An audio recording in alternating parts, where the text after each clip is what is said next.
Rishi Sunak's Man of the People credentials were on show this week as he pretended to like both trains and Penzance before leaving the latter as fast as possible, which meant he ditched the former for the plane or a helicopter, whichever was the most expensive to us poor dopes who pay taxes. In other news, the country is in such a great way after 14 years of Conservative rule that America is employing people here to do its drudge jobs because we're cheap, in the same way we employ people to staff our call centres in India because they're cheap. And speaking of America, would a man with an orange face look good in an orange jumpsuit? Would we be able to see him? That and more coming up with me, Nick Abbott, after the new news at 10 on LBC.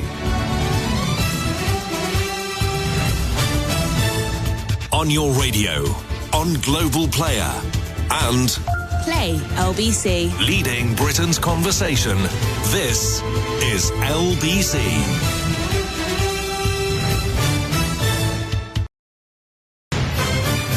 This is LBC from Global.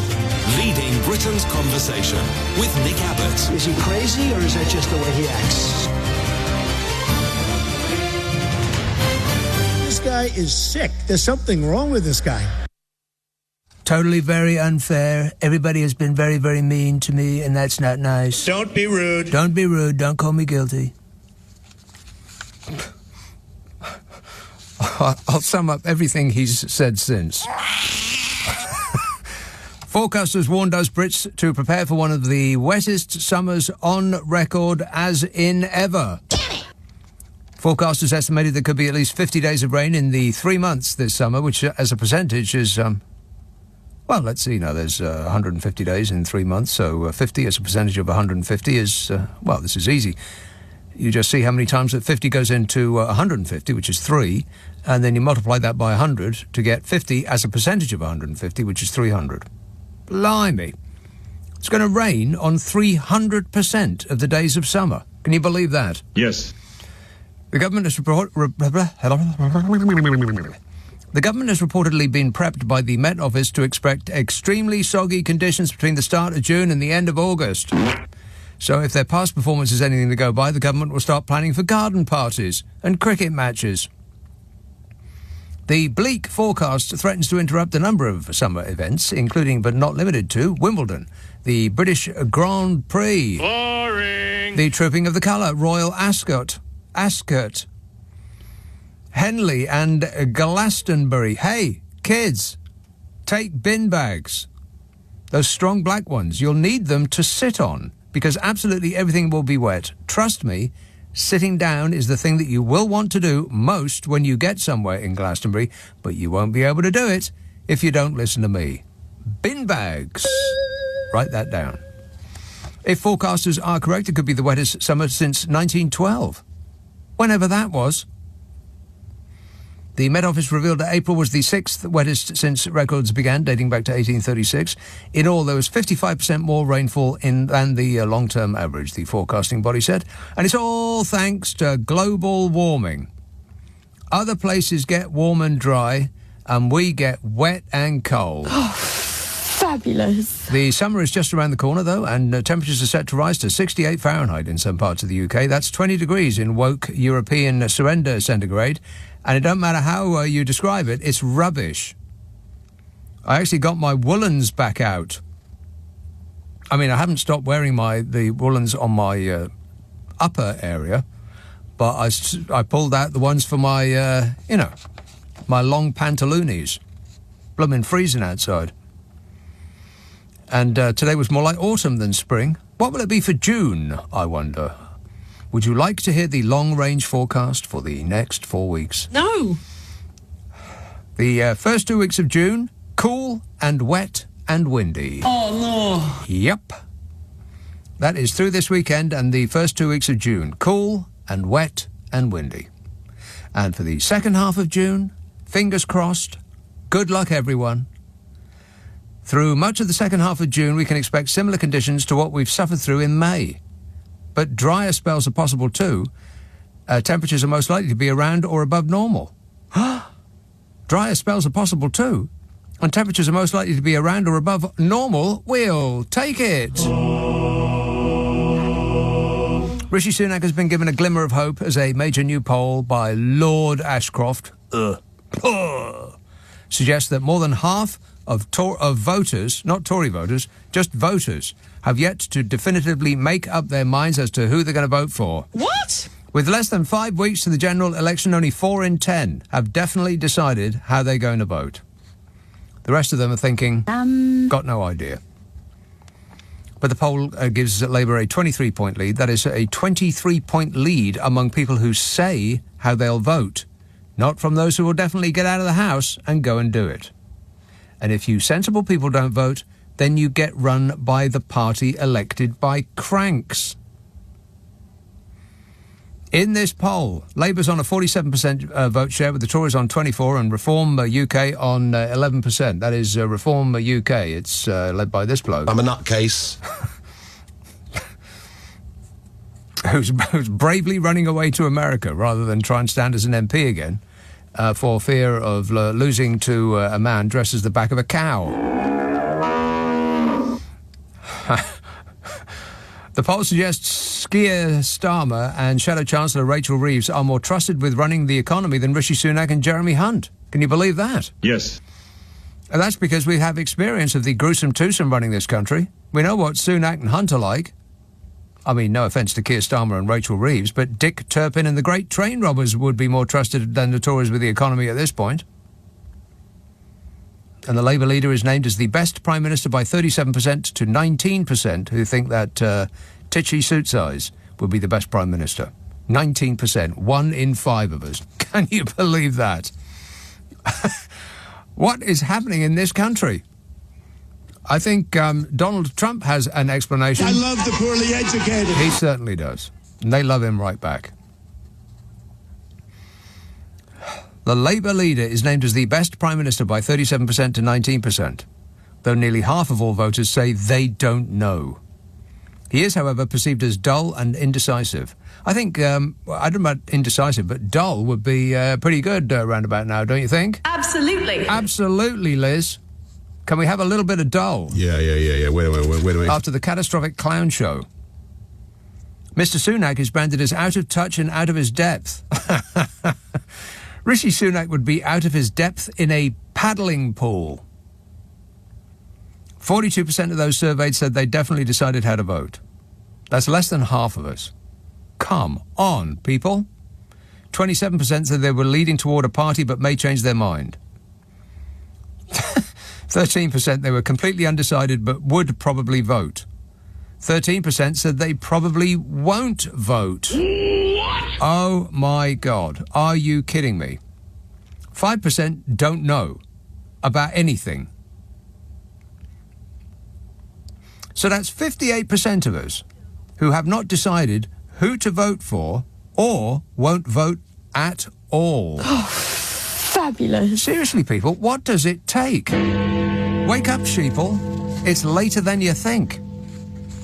And writing for the Mail today, Lord Ashcroft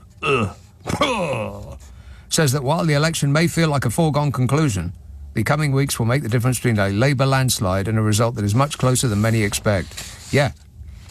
Some of us are going to be waiting up all night on the day after the vote to see the look on some faces on stage while they lose. I actually can't wait. For certain individuals. Lord Ashcroft said much depends on disgruntled Tories who feel the Conservatives have failed on many fronts but think Sir Keir would be even worse. Why? Why do they think that? Apart from being the attack line from the right-wing press that can't think of anything to recommend their party, so are left saying that it would be, it would be worse under Labour. By what measure would it be worse? Because absolutely everything used to be better under Labour before they were voted out in 2010. Name one thing. I'll make it super easy for you. One thing that has been improved over the past 14 years. Go on, I double dare you. 03456060973. I could throw that number out all day long, and I know for a fact that nobody will be able to come up with a single solitary thing. One thing, that's all, that has been improved by 14 years of Tory rule. Go on. Bet you can't. Betcha. The Tories have so far tried to claw back the oldsters, of course. They are micro-targeting, laser-focused on those oldsters. And they're trying to get the oldsters on side by promising to be mean to young people. Thank you, sir. May I have another? I mean, they've got the 70-plus-year-olds in the bag. Those oldsters are definitely going to vote Tory. Don't worry about that. They'll go down to the polling station on their motability scooters, which they need because the NHS hasn't got the capacity to fix their hips and knees. After popping into the food bank, which they'll have to use because the Tories have presided over falling wages, pathetically small pensions and skyrocketing inflation. And they'll be wrapped in blankets because they can't afford heating and they can't afford the care they need because the Tories have defunded the health system and defunded their local councils that used to be able to provide. But they'll still vote Tory because that nice Mr Sunak got wet when he announced the general election and they'd be so upset for him to lose. And I'm not making that up either. You have perhaps seen the clip of those, I don't know, what's a polite way of saying morons? Those people on the news who said pretty much exactly that. I ain't got nothing, and this town, there's no shops nor nothing anymore, it's just crime everywhere, but I'm going to vote for the Conservatives because that nice Mr Sunak got wet in the rain. I'd be really upset if he lost. Whew. So the 70-plus-year-olds are going to vote Tory even if it kills them. But they used to be able, the Tories used to be able to rely on the 60 to 70-year-old vote too. But that's what's behind all these let's beat up the kids announcements that we've had from the ghouls that surround Fishy. Because the 60 to 70-year-olds aren't that convinced about the Tories no more. And they want to bring back national service and they want to scrap degrees that aren't useful. In their words, you know, like art and music, all the things that make the world a better place and which we excel at in this country. And they want us to learn maths till we're 18 and turn us into an army of automatons that shift numbers around on a screen, just like the dear leader. Correct. And that's why you must vote, kids. Because if you don't, your future is going to be decided by the racist, hate-filled uncle that your family has over once a year to suffer through Christmas dinner with, because they'd feel guilty if they didn't invite him. And the deadline to register to vote is just over 2 weeks away. It's the 18th of June. And to register for a postal vote, if you don't know where you might be on the 4th of July, it's a day later, the 19th of June. So don't delay. Do it today. 0345 6060 973. Text 84850. Email nick@lbc.co.uk. If you're on Twitter, it's at LBC. Friday, Saturday, Sunday night at 10. Nick Abbot, LBC. Britain decides. Follow the general election and have your say only with LBC. This is LBC with Nick Abbott. Call 0345 6060 973. Tweet at LBC. Text 84850. You've got a good, your mind is a little bit, you know what I mean, three-dimensional. No, I have no idea what you mean. Al texts, I'd like to express my outrage at the use of battle buses in elections. The vehicles used are clearly coaches. A coach is not a bus. That is correct. I think it was part of a song, isn't it? A coach is not a bus and a house is not a home. Sing! Rock and roll! 0345 6060 973. Let's have Glasgow. Hello, David. Hello? Yes, David. Oh, sorry, you caught me unawares. Well, first of all, greetings from a rainless Glasgow. Rainless? I'm going to have to check that while you wait. One moment, please. Stop it. It cannot possibly not be raining in Glasgow right now. Well, believe me, trust me. I don't believe you and I don't trust you. Good grief, look at that. It's not raining in Glasgow right now. But it won't be raining tomorrow, and it won't be raining on Sunday, and it won't be raining on Monday. But it will be raining. I won't be here. It will be raining on Tuesday, and raining on Wednesday, and raining on Thursday, and raining on Friday, and raining on Saturday, and raining on Sunday, and raining on Monday the 10th, and on the Tuesday, and on the Wednesday, and on the Thursday. Every day for the rest of your life. Oh, well, you've cheered me up no end. Good. Nick, can I drag you away momentarily? Is this you cheered up? Not really. Go ahead. Can I drag you momentarily away from UK politics for a second? Okay. Or two. Yes. I tuned in at 4 o'clock today to hear the Screaming Orange Mimi's retort to his thing yesterday. His thing? Yes. Now, I'm well versed in Donald Trump's, I know the way he talks. It's just rubbish. I'm not sure that's true. I'm very highly educated. I know words. I have the best words. He knows words. Well, Nick, the thing was this. I didn't think I could be shocked anymore by anything Donald Trump said, but I actually was. Mm-hmm. Do you know why? Did he say this? I'm a person that wants to tell the truth. I'm an honest person. No, I expected that. He actually called the incumbent American administration, this guy is an ex-president, bear in mind. Yeah. He called the incumbent American administration fascist. Yes. And by inference, he was calling the American president a fascist. Right. Well, if anybody knows about fascism, Now, it's shocked Donald Trump. me. It really did, Yeah. Okay. All right. Thanks a lot, David. Cheers, mate. Can I recommend some caffeinated coffee? I think you need to speed up just a little bit, just a smidge. 03 is like this. I know it's only just started, but it's like the show hit a wall. 0345 6060 973. Yeah, we'll get on to Donald Trump in a minute. In fact, we'll get on to Donald Trump right now, because this text says, Donald Trump, they were literally crucified. What are they doing in the courts over there? I don't think the jury would have appreciated that side. Yeah, he said something in the order of the people that, were on his side were literally crucified. Literally. He knows words. He's got the best words.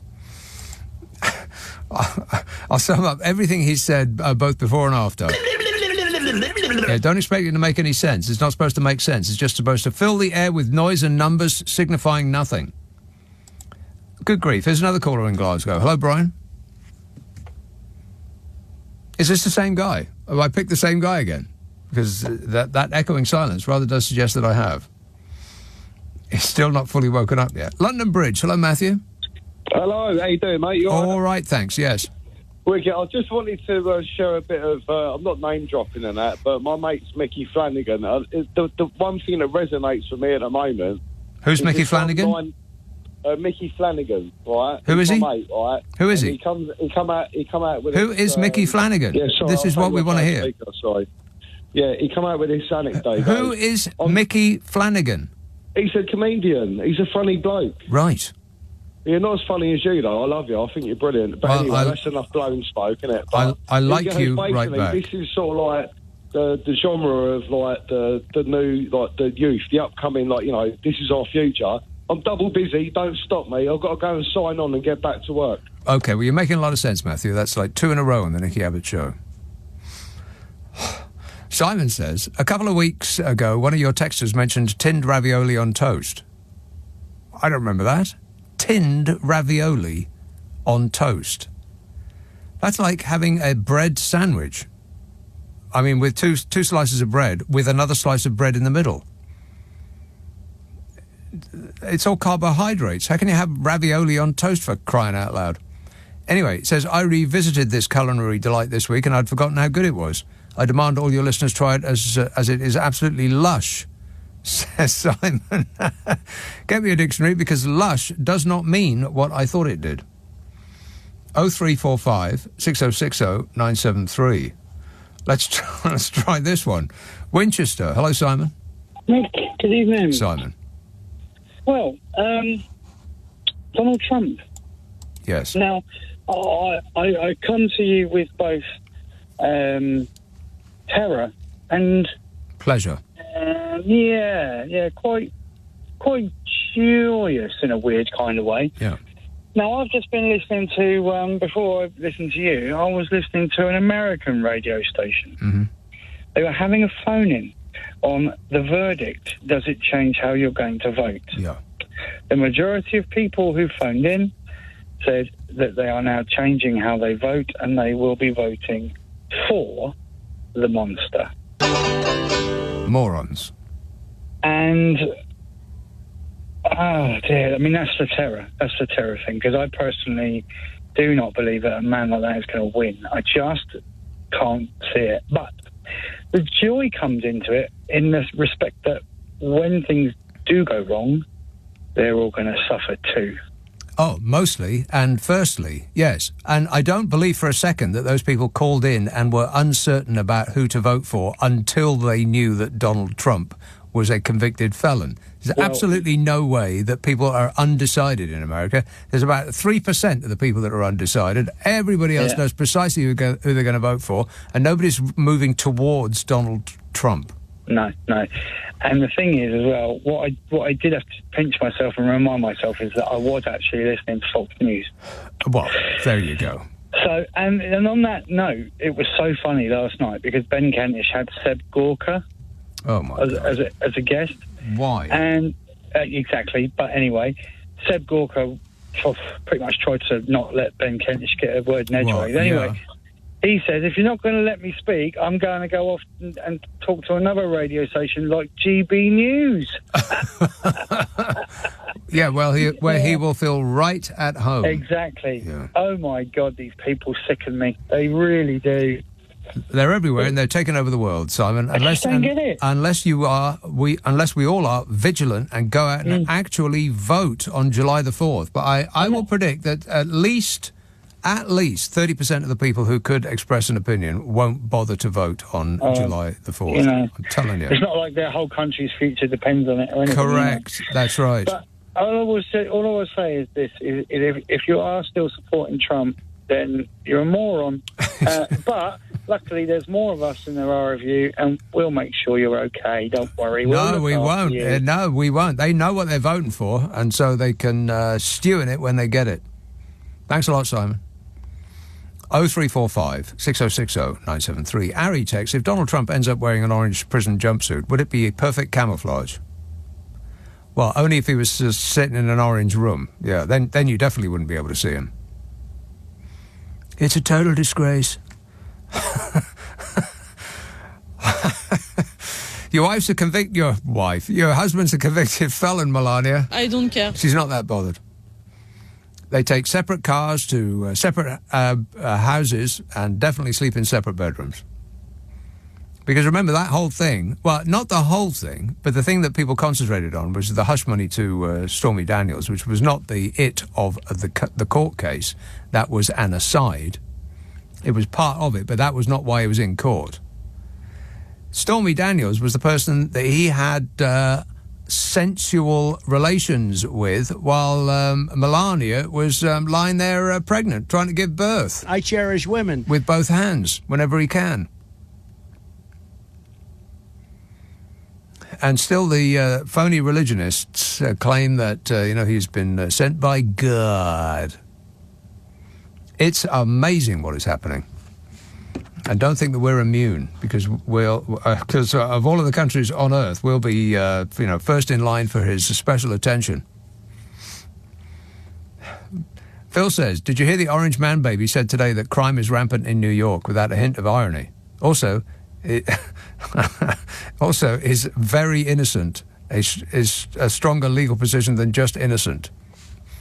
But not as strong as totally innocent. That's the strongest.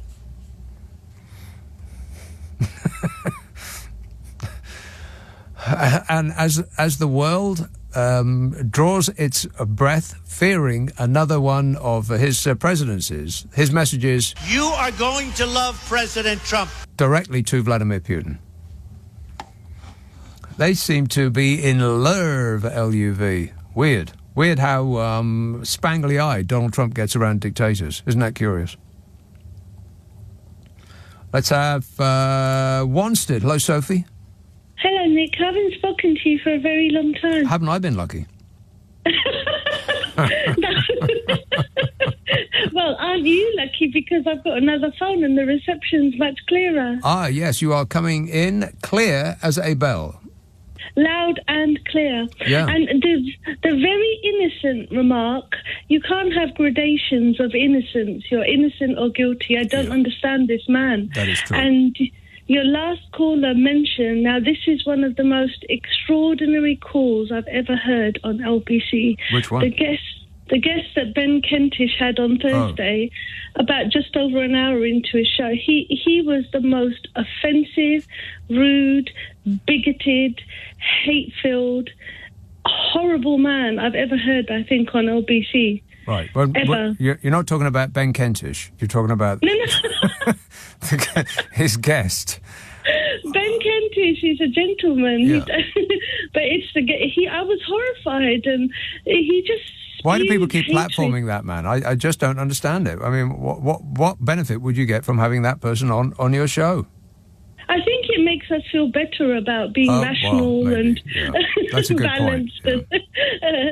And I just cannot believe that anyone would vote for Trump, knowing that he has people like that supporting him. I'm just horrified. And, America, what's happened to you? But then I look back and I think, well, you assassinated a president, you assassinated his brother, Martin Luther King, Malcolm X. So, why am I surprised and horrified at this current trend? Right. And we're following along right after them. And what America does first, usually in this country, used to happen about 5 years later. Now it's because of the internet and all, it's sped right up.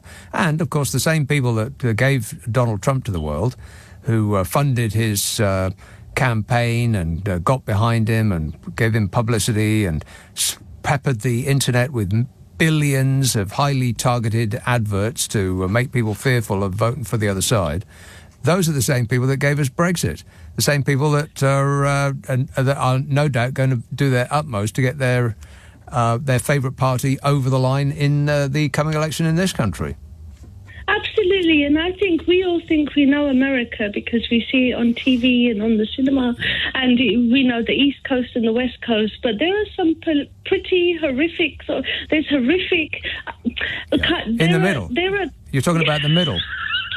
The middle, the majority, and I'm just horrified. I'm just not Austin, Texas, horrified. or Denver, Colorado, but all of the rest of it. Exactly. Yeah. Don't slow down and wind your windows up if you're driving through it. That's my best advice to you. Sophie, I've got to go, but thanks for that. 0345 6060 973. You can text 84850. Email nicka@lbc.co.uk. If you're on Twitter, it's at LBC. Friday, Saturday, Sunday night at 10. Nick Abbott, LBC. Just gone 10:30, the news headlines with Tim Daly. Nick Abbott on LBC. Call 0345 6060 973. Nobody knows who the hell he is. Sue says food banks have increased under the Tories. Well, that is something that has increased under the Tories, but, so's inflation. I'm saying better. What's better? Speaking of food banks, speaking of people that don't appear to be that bright, not bright enough to actually vote or reproduce, come to think of it. Did you see that clip of the people? This is from a little while ago. The Labour Party had said that they really do intend to get rid of food banks in this country. Because it's an absolute disgrace that people are so poor in what is essentially a rich country that they have to use food banks. And an inquiring journalist put a microphone in front of their toothless faces and said, so who are you going to vote for in the next election? They said, I'm going to vote for the Tories because I need my food banks. Some people you just can't reach. Chris says, guilty, guilty, guilty, guilty, guilty, guilty, guilty, guilty, guilty, and so on. I'm assuming that it's 34 guilties. I won't bother to count, but that's just my assumption. Guilty. You are so guilty, Donald Trump. Don't be rude. 0345 6060 973. Cullen, Northern Scotland. Hello, Derek. Hi, Nick. How are you doing? Good, thanks. Good to hear your voice sounding normal. Ish, yeah. Ish, yeah. There's a little bit of a crackle to it. I think I'm morphing into Rod Stewart, but without the hair. Well, you might not, but Maggie may. Oh, dear. Oh, dear. Oh, dear. Can you hear me okay on this phone? No.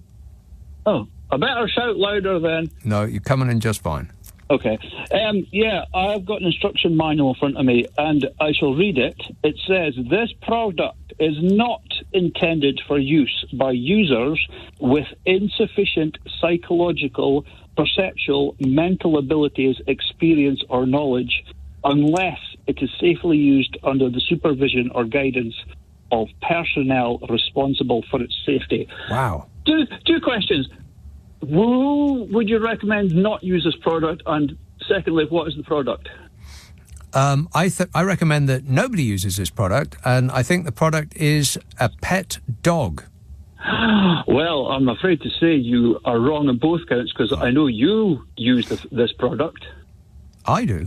Yeah, it's an electric death bat. Oh. Well, what are they expecting you to do? Close your eyes and stick your tongue out and bash the electric death bat onto the front of your face? Well, I can categorically confirm that I have not used this product this morning to get my lazy teenage son out of his bed. Right. That did not happen. Really?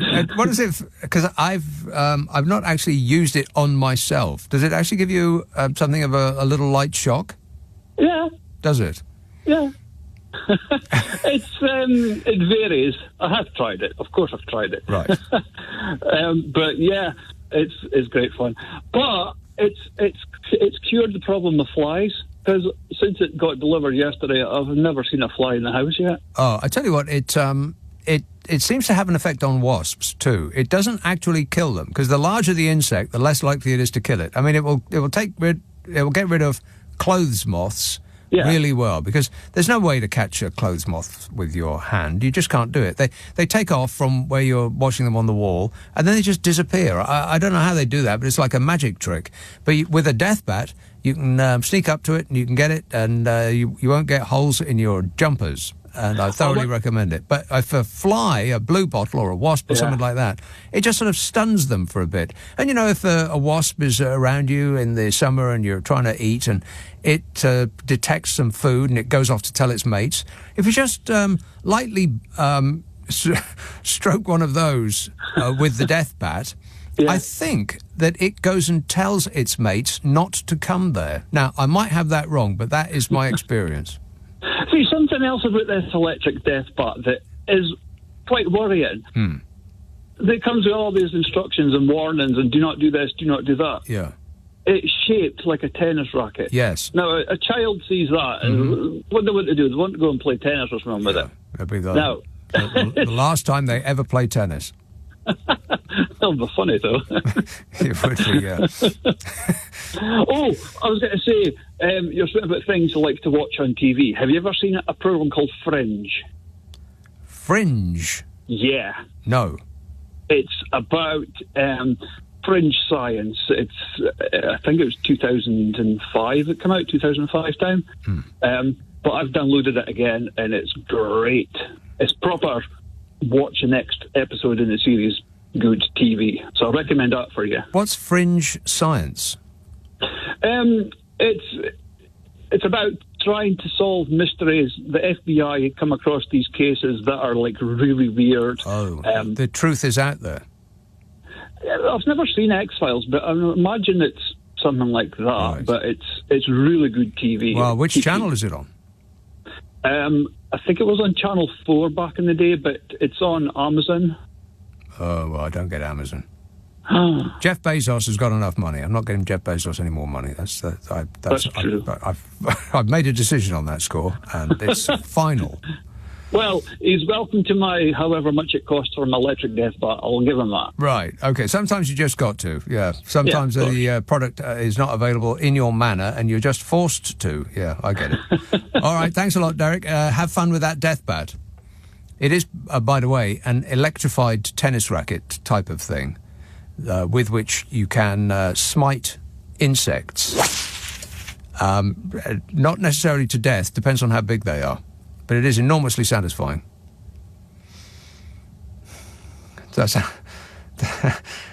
Oh, come on, they're insects. You can't get upset about insects, for crying out loud. Certainly not mosquitoes or clothes moths. Don't be ringing in and telling me that I'm a monster. Simon says, ravioli on toast is better with a layer of mashed potato. What, and a side of rice? But you can't have a meal that's all carbohydrates. You just can't. Daniel says, why do so many British people support the Don? Do they not realise we sell Wotsits here and they come with about 99% less stress, 1% stress with having cheese dust on your fingers? What? Shall I read that again? No. OK, then. 0345 6060 973. Birchington in Kent. Hello, Martin. Oh, right. Can you hear me? Yes, I can. Go ahead. Oh, great. Yeah. Just going back to Donald Trump, it seems to me, I mean, the fact is, I mean, I'm 41, and so I became first aware of him in the 90s when he would do spots on various programs like, the name's just gone from me. The News? Fresh Prince of Bel-Air, things like that. He'd do these TV spots as like this populist media character. Yeah, right. Yes. Search it on YouTube. It's all there. Donald Trump does this. Well, he did that stupid "You're Fired" show, didn't he? That what's it? Oh yeah. In this country, but that was in America. America. That's the only thing he's done successfully is pretend to be successful. Yeah, I think that's basically it. I mean, I'll use words with caution. Like, from what I've found out about him is that for the last 4 decades, he's allegedly been the world's most awful person. Yeah, I agree. Yeah, but some really underhanded links with mafia. Mm-hmm. And again, it's alleged. But obviously, what's not alleged is what he's been convicted of. Yeah. Now, but he has somehow managed to support and harness millions of people. Well, he's pulled the wool over the eyes of about 50% of the American people who should be tested before they vote and reproduce. That's just a fact, for the benefit of humankind. Yeah, I mean, you're speaking more bluntly than I would be prepared to. Well, let me put it like this. I am the most fabulous whiner. And I'm a whiner, and I keep whining and whining. And whining and whining and whining. He's a man who wears makeup, whose entry music is YMCA by the Village People, and does this little weird dance that makes it look like he's playing 2 trombones at the same time, or something very much worse.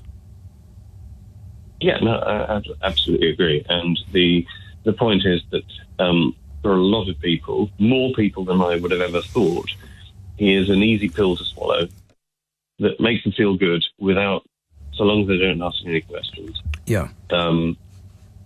And you see these like Vox Pop, these interviews of Trump voters, like they ask him, even though he's been found civilly liable for rape, he's now a convicted felon. Yes. Are you still going to vote for him? And they say yes. And I really, really can't imagine what he could possibly do to make certain people, more people than I ever thought possible, say no. Well, it's because he's not a political figure. He is a cult figure. It's a religion with these people in America. That's the reason that they will not leave him, because they think he has been delivered by God. There's nothing he can do to turn them off. They think that this is just all a test. Yes, that's but the thing is, you think of a cult by its nature is a minority, but you're looking at round about 50% of people willing to vote for him in the election in November. They're willing to do absolutely anything at all, even if it hurts themselves personally, as long as the other side, as long as the libs don't like it. That's where they are right now. People say that Donald Trump didn't start a war, as though that's the marker of a great president. He was only there for 4 years. He would have stumbled into a war eventually, just like anybody else does. But he did start a war, a civil war, and it's still raging. I'll bring us into war. Yeah, he did it already. Martin, thanks a lot. Got to go. 0345 6060 973. Text 84850. Email nick@lbc.co.uk. If you're on Twitter, it's @LBC. Friday, Saturday, Sunday night at 10. Nick Abbott, LBC. This is LBC with Nick Abbott. And I like him. He's a good man. He is not a racist. I can tell you that. He's a good person. Thanks, Donnie. You're the best. Enough. No, I've done that one. That's a ravioli on toast with a layer of mashed potato. That is awful. David says, did you see Nigel and Piers going at each other on Question Time? Hilarious, especially Morgan pointing out how bad Brexit has gone for the country. Don't remember Morgan being so vocal during the referendum. Yeah, no, me neither. But, you know, we live and we learn, eh? We are thick, we are stupid. And some of us continue to be so. Some people you just can't reach. I didn't see the Question Time itself because, you know, my patience will not allow me to sit in front of that programme. But I saw clips on the World Wide Web, so, yeah. They deserve each other. How about we all sponsor them for a fight to the death? Crossing our fingers that it's a draw. Huddersfield. Hello, David. Sorry. A draw. Now then, I just put a piece of scone in my mouth as well. Scone? No, it has gone because I swallowed it. No. Now. Oh. What? Go on. Now then, slip of the tongue. That's how I got it down. Now then, did you know that if you are a convicted felon in America, yeah, you're no longer allowed to own a gun? That's right. Precisely. Now, Donald is now a convicted felon, and we know he does things proper. Yes. He will no longer be able to be allowed to own a gun. So, later this year, should he become president, he will, however, be able to press the nuclear button. Yeah. What could possibly go wrong? Bing bong. That man's in charge. And I was thinking to myself, well, it just shows how screwed up the world is when these situations can occur. Yeah. He won't be able to legally own a gun, but he will be able to fire off a nuclear weapon. My weapon is totally bigger than anybody else's weapon. I have the biggest weapon. Melania has always said that. And it's orange. I don't know if the makeup actually goes that far, but you could be right, yeah. He could just stand there naked in the morning and somebody goes at him with a garden hose full of that stuff. Could be. So I don't know whether up until now he's had to have guns specially made, you know, with really small triggers and all that kind of thing. Cause yeah. Weirdly small hands, yeah. But it's going to be an interesting challenge. Now, you know, the other week when somebody was singing your praises for getting them through COVID. Oh, yeah. I'm going to embarrass you again. Uh-oh. I created an online YouTube radio station inspired by your good self. Did you? Yeah, I do all the voices, sort of accents and that kind of thing. So I'm the callers as well as the presenter, who's called Mike Stand. And he's American. He talks like that. You do the sort of. So wait a minute. Hang on. Let me get this straight. So you are playing the talk show host, and you are in receipt of calls, but you are the caller doing a different accent. It's comedy. You know, you've heard of comedy, haven't you? Well, listen, David. There's a guy in America called Phil Hendry who has beaten you to this, but I would say he is among the top 3 greatest radio talents I've ever heard in my life. If you can get some old Phil Hendry tapes, the way he does it is absolutely incredible. You would not believe, unless you knew that that's what he was doing, you would not believe that he is his own guest. This is why I mentioned it to you, because the other week you said he can almost overlap and be the sort of It sounds like he's talking over himself. It's so quick. I'm going to have to find him, aren't I? Yeah. And mine's got... There's no swearing, there's no bad language. I don't really malign anybody. Yes. It's all good, clean fun, silliness. Oh, well, never mind then. And Resolution Radio 2020 it's called. Never mind. All right. You wouldn't give it a chance. No, not even a second. But I wish you all the best there, David. Phil Hendry. Write that down. That's with an IE on the end. Caroline texts, bet it rains on the 4th of July too. Yeah, I bet it does rain on the 4th of July. Which will count out about 30% of everybody under the age of 40 from going out to vote. I'll do it tomorrow.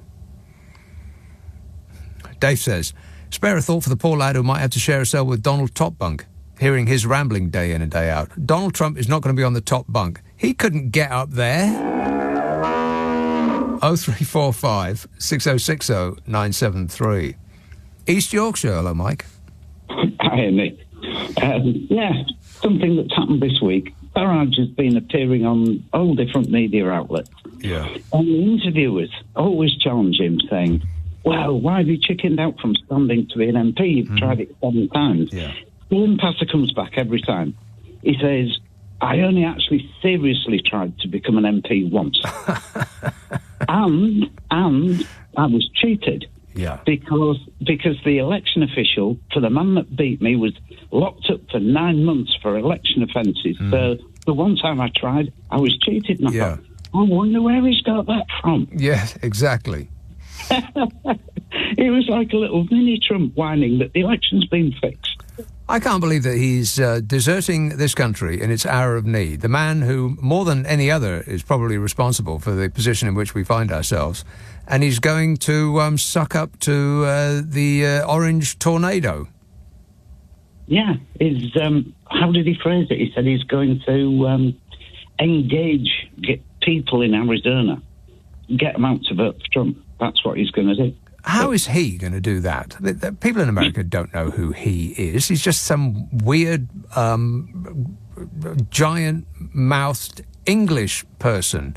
They won't have any clue as to who he is. And he said, I once had an event for Trump in America, and 1,000 people attended. Well, that's not very good. Trump gets 20,000 at Timothy. What's 1,000 going to do? But 1,000. That was half of it. But the other thing I wanted to talk about was this compulsory volunteering thing. Oh, yeah. That they've thrown us out. Now, Damien Hines, horrible Tory, was being interviewed. And his parents got it right because they called him Damien. But apart from that, he said, the competition for these 30,000 army places will be fierce. Many people will be disappointed that they don't get in, and they'll have to do the 1 weekend a month bit. Yeah, sure. And I'm thinking, hello, the British Army is struggling to recruit. Yes. It can't keep its numbers up. No. Why on earth do you think you can have 30,000 competing to get into it? Yeah, and where are they going to stay more than anything else? And the army people, the forces people are saying, we don't want them. No. We've got enough in our hands. We don't want a nursemaid, 18-year-old. Exactly. And where are they going to stay, apart from anything else? I mean, what are they going to put them up in tents? They haven't got enough accommodation to fit the diminished numbers of our military personnel as it is. No, it's completely, it's just a dead camp. And it's occupied people for 3 or 4 days discussing this thing. Yeah. When it's purely a dead camp. It's nothing more than that. They wouldn't do it. If they win the election, it won't happen. Well, I think it's a bit more than a dead cat, because they are actually trying to attract the attention of the 60-pluses, because they got the 70-pluses. Don't worry about that. They're nailed down. It's the 60-pluses that used to say that they were going to vote Tory and now have seen the light. They've changed their minds. So they want to get those people back on side. And the best way to do it is to be mean to people whose knees don't creak. And give them quadruple locks on the pension. Yeah, on their pitifully small, almost world-breakingly tiny state pension. Yeah, big deal. It's unbelievable. If you don't want pensioners to pay tax, then just raise the tax threshold a little bit and put a bit more on the higher rate, and that averages it out. Many pensioners won't pay tax if you want to really do something good. Yeah. As opposed to pretend to do something good. Exactly. Yeah. All right. Good. Well spotted there, Mike. Thanks a lot, mate. Keep your eyes peeled. 0345 6060 973. You want to hear that tape again? Not again, surely. You really want me to play that clip again? How many times can you hear it without getting bored? An infinite number of times? I'm immensely grateful to you for everything you've done in British politics over the last few years. I used to be an ardent Remainer. I voted Remain. I believed in the European project. Mm-hmm. I believed that staying in the European Union was the best thing for us. And then something happened, and something monumental happened. It completely changed my opinion on the whole situation. What was that monumental thing, Mark? I was kicked in the head by a horse. Right, very good. Okay, fine. Thank you. No, thank you. Thanks for the memories. Don't feel that you have to buy a round-trip ticket to America. Greg says, Trump wants to protect the Constitution, which involves not having a convicted criminal as president. Get rid of yourself immediately, says Greg. And Claire says, I worked with an 18-year-old behind a bar at the last election. I asked her if she was voting. She said she was Conservative because she thought food banks were great, people really need them, and the Conservatives bringing them in was a great idea. I nearly poured a pint over a punter in shock. Believe me, I let her know they shouldn't be needed at all, says Claire. We appreciate it, Claire. On your radio, on Global Player, and Play LBC. leading Britain's conversation, this is LBC.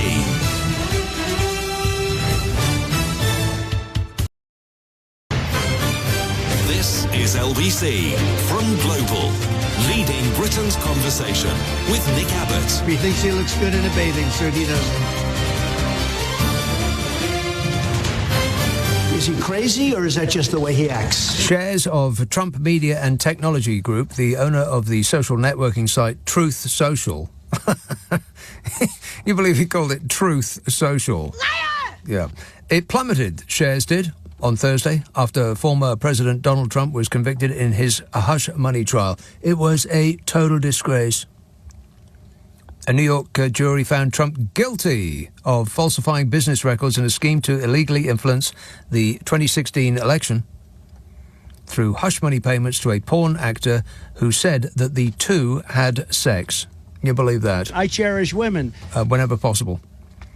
Trump media stock dropped by nearly 9% in the after hours trading on Thursday as news of the verdict emerged. The stock had been extraordinarily volatile since its debut in late March, rather like his cultist fans.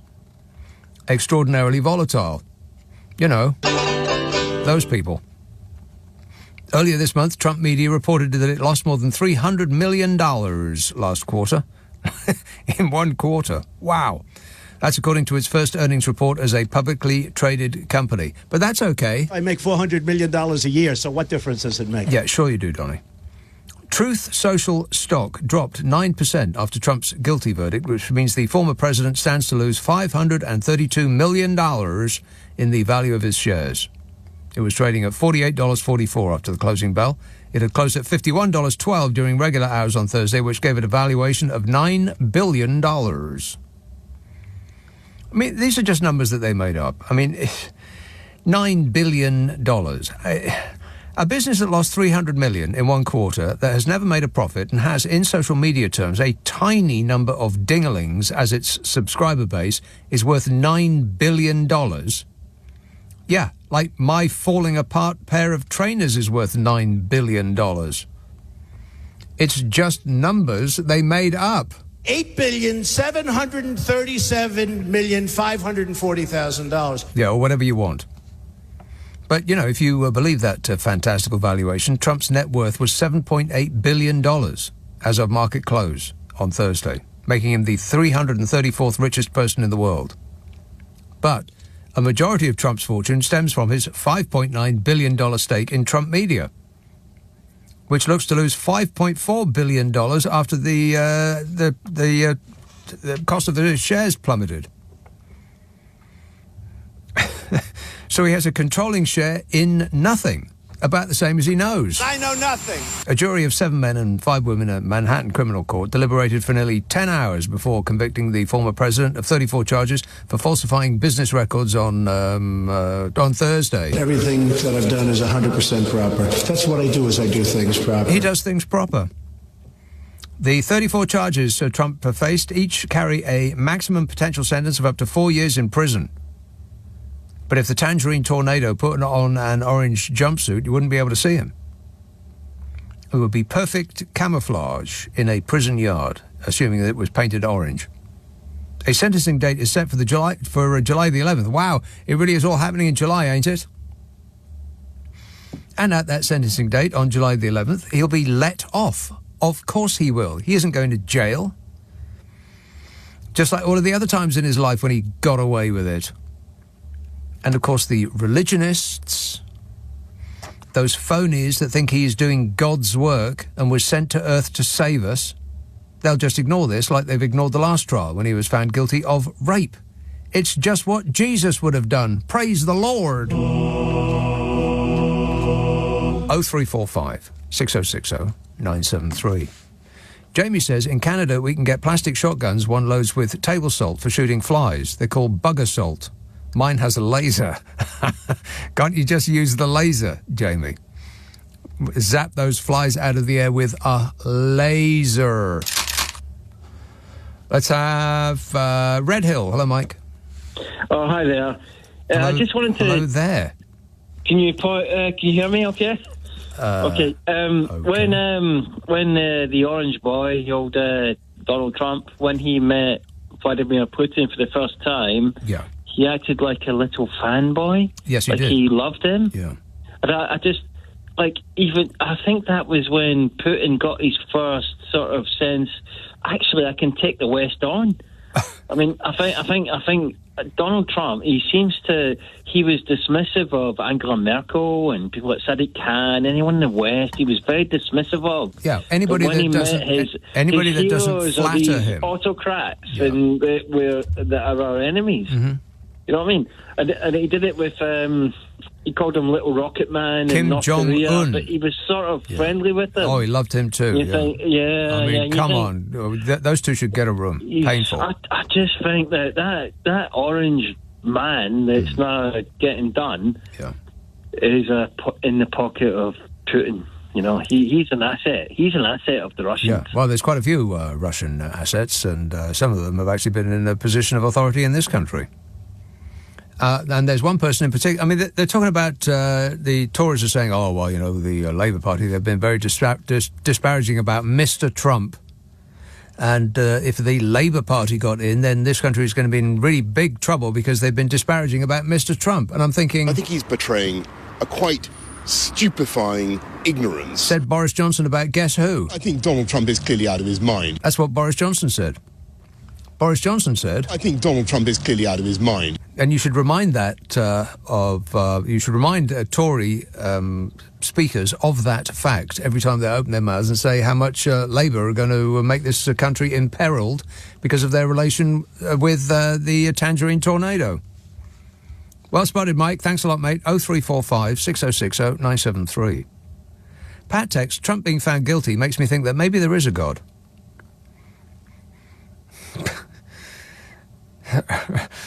Right, so not the wonders of the universe. American justice continuing to be a thing. That makes you think there is a God. I get it. It is, I suppose, comforting to note that there is still such a thing as American justice. But not when he gets back in, of course, because the very first thing he is going to do is go after the courts. And all those people who have been totally mean... It's a disgrace. We're all in big trouble. Huge. 0345 6060 973. This anonymous text says, Trump 24, let's go. Well, you first. We'll be right behind you. Wherever it is you want to go, you go there straight away, and we'll be, following closely behind. Don't wait for us. 0345 6060 973. Bath. John. Hello, Nick. John. Hey, I'll tell you something. If Donald Trump is like a messianic envoy, give me Satan. Because, I just don't see it. But in terms of, we talked about Nigel Farage just a moment ago. Yeah. I know it's a mean thing for me to say, but anyway, but my best image of him was in his broken biplane. Well. When that photograph of him sitting there. I do hope he actually takes Donald Trump in one of those. I mean, fingers crossed. Yeah, well, let's not get carried away. I mean, you can dislike the man, but, you don't want him to plunge to the ground. He didn't get hurt. He just looked particularly ridiculous. He looked dazed. Rosette in his broken plane. Dazed, yeah. Yes. No, I was talking to some people today about the Donald Trump thing. Yeah. And it absolutely astounds me. So many people buy this idea that deep state has actually tried to silence an opposition person. Yeah. And they believe this tosh. And it's because he stands for the working man. Yeah, that's right. I mean, what working man does he stand for? Well, I was going to say himself, but he's not really a working man. Not what you'd call not work. At all. No. I don't understand. They act like he's working on the coalface with a sledgehammer or something. He's like, he's the most establishment person you can imagine. Yes, he's an entitled rich boy whose daddy gave him $400 million, which he managed to lose by running a casino into the ground. I mean, how can you lose money running a casino? He managed to find a way. He is the worst businessman that has ever put himself forward as a good businessman. Yeah. The only thing that he ever did that was a success was he lucked out on his first property deal. I think he bought... I can't remember the name of it. Some big building in a rundown area of Manhattan that a short while later was it? Did he make that into Trump Tower? I can't remember. Anyway, he did one good deal with the money that Daddy gave him. After that, there's not a single thing that he's touched that has been a success, and everyone that's been around him has also tasted the fruits of failure in much the same way as people who surround themselves by Boris Johnson. Yeah. Where? Yeah, there's a very similar correlation. Yeah, isn't there, Jess? Yeah, but it's just, honestly, I'm talking to people like sometimes I presume were sane. It's like they're saying, he's just being persecuted because he's standing up for the working guy. It's like, well, where have you gotten this stuff from? The internet needs to be switched off. Yeah. Yes, I think certain parts of the internet need to be switched off for the benefit of humankind. Yes, because I think so. Some people they just don't have the mental capacity to distinguish between truth and lies. I love the poorly educated. It's the poorly educated. But Nick, do you know what made me laugh also is his son, when he was talking which outside. One, Uday or Kusei? Indeed. No, his son was talking outside the courthouse, and he was trying to abolish Robert De Niro. Oh. Yeah. And he said, the thing is, he hasn't done a good film in a while. That's the only reason he's talking. Oh, come on. The Irishman. Do me a favour. You're on a losing wicket there. But that's what Donald Trump does. Whoever is critical of him, he always says that they're a loser, and Taylor Swift, she can't sing. She's nobody likes her. Robert De Niro, he's a worst actor. He can't act at all. He's a total loser. Everything that he says that is a criticism of other people is the truth about him. But he can't even say he's innocent properly. It's like, I'm the most tremendously innocent person. Ever, yeah. Nobody has ever seen innocence like this, believe me. I don't know. But anyway, listen, it's good to talk to you. Look after yourself. All right. Thanks a lot, John. Cheers, mate. 0345 6060 973. I know. Is this real life or am I hallucinating? Mark says, one improvement of the last... Oh, I'd forgotten that I'd asked this. You see, now, I've asked this on this show many times before.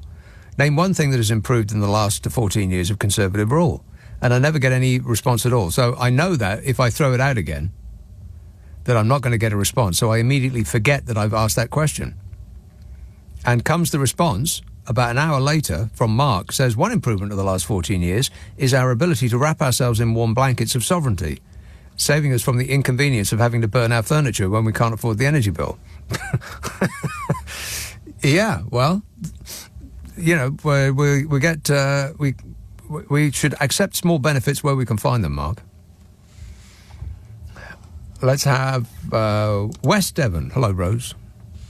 Oh, hello, Nick. Oh, you know what, Rose? I've just seen what time it is. Can I do a small break and come back to you? I'll come straight back to you. All right, hang on right there. Okay. This is LBC. This is LBC. Leading Britain's conversation. Nick Abbot. Alexa, send a comment to LBC. Well, let's get back to it. Let's get back to Rose. Hello, Rose. Oh, hello, Nick. Well, I've been thinking about this. Well, I didn't think about it very much. That when people say that they feel politically homeless, and the whole thing of not being able to vote for a certain person because is this? Why is it so personal? I never understand why people make it so personal. I don't think politics has anything to do with having a home.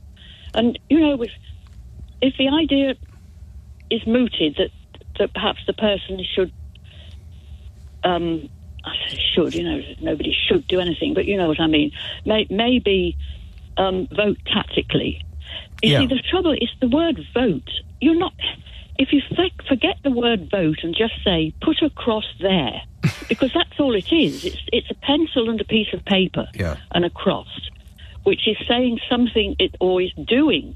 Yes. The effect of it is what you want. You're not recounting your faith. I thought, what does this remind me of? Something completely inappropriate, and it was that.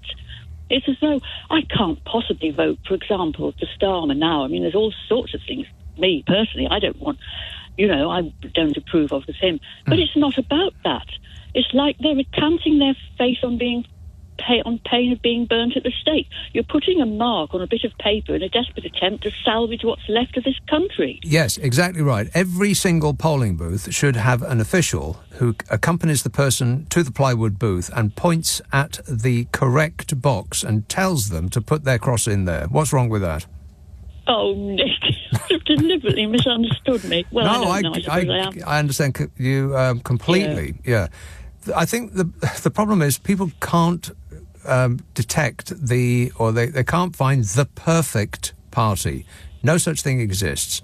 There is no such thing as the perfect party or the perfect leader of a party. Just pick the least bad option. Well, yes. I mean, if you're going to not vote because you can't find the perfect party, you're quite happy then to let the whole country go to hell in a handcart. If you don't vote, you get run by cranks and weirdos who absolutely will vote. Keep that in mind. Well, yes, and I mean, and people will say, I really don't want any more of this, but I can't vote for Starmer or whatever. I couldn't possibly put my cross beside the Greens because I don't believe in it. It's not about belief. It's about what is going to happen after July the 7th. Yeah, well, I'll just nutshell it for you. Pick the least bad option. If the least bad option is to vote for a party that you don't particularly agree with 100%, but it will be the party that gets rid of the party that you really hate, do that. That would be the least bad option.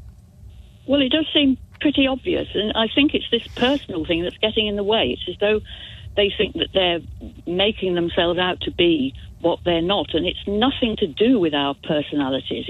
It's just not that at all. And I mean, but that food bank thing, and that somebody was saying about an 18-year-old, they've never known anything else. As soon as they became politically conscious, they were in this sort of hell that we're in now. Yeah.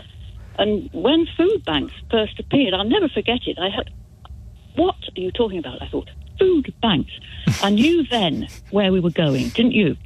If that is an acceptable thing, then we're on this trajectory of everything being, systematically taken away. And what it's all about to me, and if they get in again, there'll be more and more people reduced to beggary. And I didn't say a rude word, I said beggary. I think it's all about billionaires moulding the whole world to their desires. I think that's what's going on. It's about... And I mean their desires. Yes, it's about... Not their needs. It's about 6 people on Earth who appear to be... and I know this sounds like borderline conspiracy theory crank nonsense, but if you look at it, it's about 6 people who pour hundreds of millions of dollars, because they're mostly American, into the political system, both directly to their preferred candidate, and it's not just in America where their preferred candidates are. They'll pour money into this country as well. But they also fund what are called think tanks, which are full of people who all think with the same mind. In other words, they just parrot whatever they have been told is their opinion on this issue. Now, it's either that, they're sort of inculcated into believing what the think tank the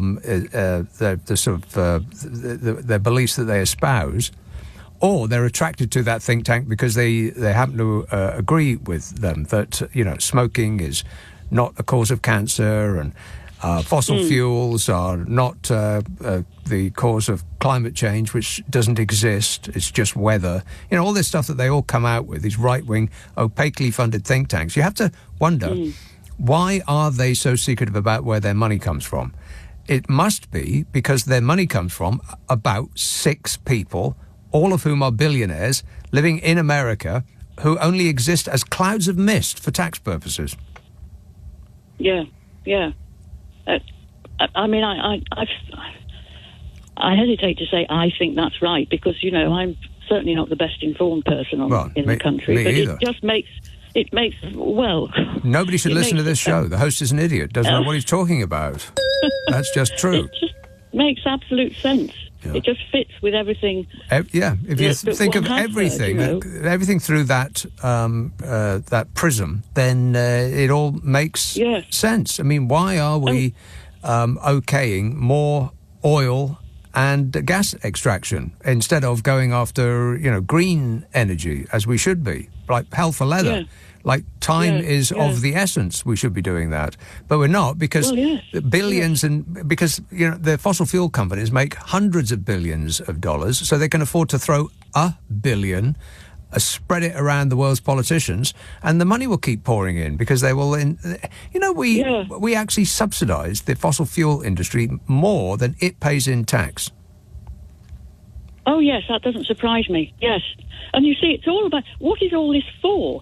It's just for these particular people to have a terribly pleasant life the way they want. It's not just pleasant, though. It's almost like a mental illness. I mean, if you have $1 billion, how can you possibly spend your day trying to get more? I mean, what are you going to do with it, for crying out loud? How long are you going to live? That's what I'm trying to say, because you want it. It's just desires. Whereas they don't have any needs. They've got everything they need. Yeah. They're just fulfilling their desires. But when it comes to people who actually have needs, oh no, we can't do that, there's no point in saying that this is the richest country in the world and, the economy has turned a corner and we're all doing tremendously well and growth is up and inflation is down and we're really feeling it now. And there's no point in saying all of that when only 1% of the country is actually what you would call comfortably well off. And everybody else is turning their heating down and forming a queue outside those food banks that we were talking about. Well, it's almost as though everybody else is just existing for the benefit of those few. Correct. Luxury. Yes. Now I do believe you've got it. She's got it. Yeah. What's the expression? By Jove, she's got it. By Jove, I do believe she's got it. Something like that. Yeah. Yes. Okay, Rose, thanks for that. Cheers, my dear. 0345 6060 973. Ciara texts, please be careful not to death bat bees. Bees keep the world alive. Be kind, says Ciara. I would definitely not death bat a bee. And I would only death bat a wasp if it was being really, really annoying, knowing that it would not kill it, it would just stun it for a bit, and then the wasp would go back to its mates and say, don't go there, it ain't worth it, in wasp language, by shaking its tail. Wouldn't it be marvellous if we could converse with each other by shaking our tails? Disgusting. Waving our butts in the air like we just don't care. Who's with me? Eric says, how come he's not in jail or prison if he's a felon? Well, that's because the sentence, the trial comes first, and then the sentencing comes later. I mentioned the date earlier on, July the 11th, I think it is. Mark it down in your diary, Eric. That will be the day that he doesn't go to jail. There's absolutely no way on earth that man is going to jail. Sheffield, Jessica. Yeah, hello there, Nick. Jessica. Just very quickly on Donald Trump. I mean, almost shamefully, when he went first time, I missed him a little bit because I'd got into a routine where I'd wake up in the morning and think, okay, it's a new day. I hope it's going to be a good one. But let me just put the icing on the cherry on the cake by seeing if the President of the United States has tweeted something. This is obviously before, Elon musked it up. Let's see if he's tweeted something that's going to put a smile on my face. Oh, look, Look what he said now. I miss that. It might come back, you never know. I mean, let's face it, in the last couple of days, all that's happened is that he's been banged to rights for paying off money to a porn star. But that shouldn't exclude him for being President of the United States. But that's across the pond. That's not our problem. Our problem, if you want to call it that, is that they've called an election. Nick, the only thing that I'm interested in with this election is how they're going to present Rishi Sunak until the end. Because from day one, 25th of October 2022, when he became his tenure, they obviously hated him from day one when they rocked up in Weatherspoons or whatever, maybe the Ledbury, and said, do you fancy being PM? It's your turn now, Rishi. Off we go. That press team must have thought, OK, let's see what happens here.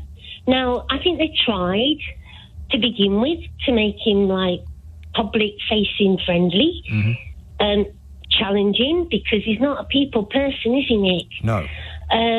But they tried, but he just didn't get it. And right now, he swings between looking like someone that's complained about potholes on their street, and they've sent some local newspaper photographer around, and he said, right, Rishi, I need you to look at that pothole and look really sad. Now, come on, you can look sadder than that if you try, but he couldn't even do that. And the other extreme is he's a boy band candidate, he's auditioning, and he's up against Harry Styles. I mean... OK, well, if that's the choice, I'm going with Rishi Sunak. Just as long as I don't have to hear Harry Styles sing anything anymore for the rest of my life. That'd be super. Thanks for asking.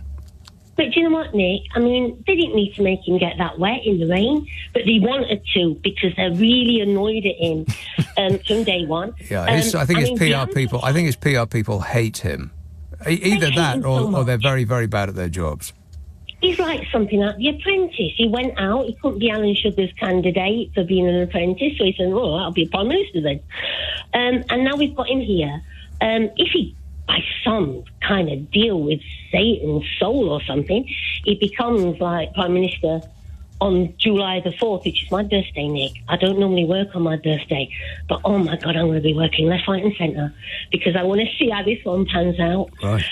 If he becomes Prime Minister again, who's going to be the next one 12 days in when they say, Rishi, thanks a lot, you're sacked now for being rubbish? Yeah, I don't know. Let's give Liz a trust. Let's give Liz another go. Absolutely. She's all on board.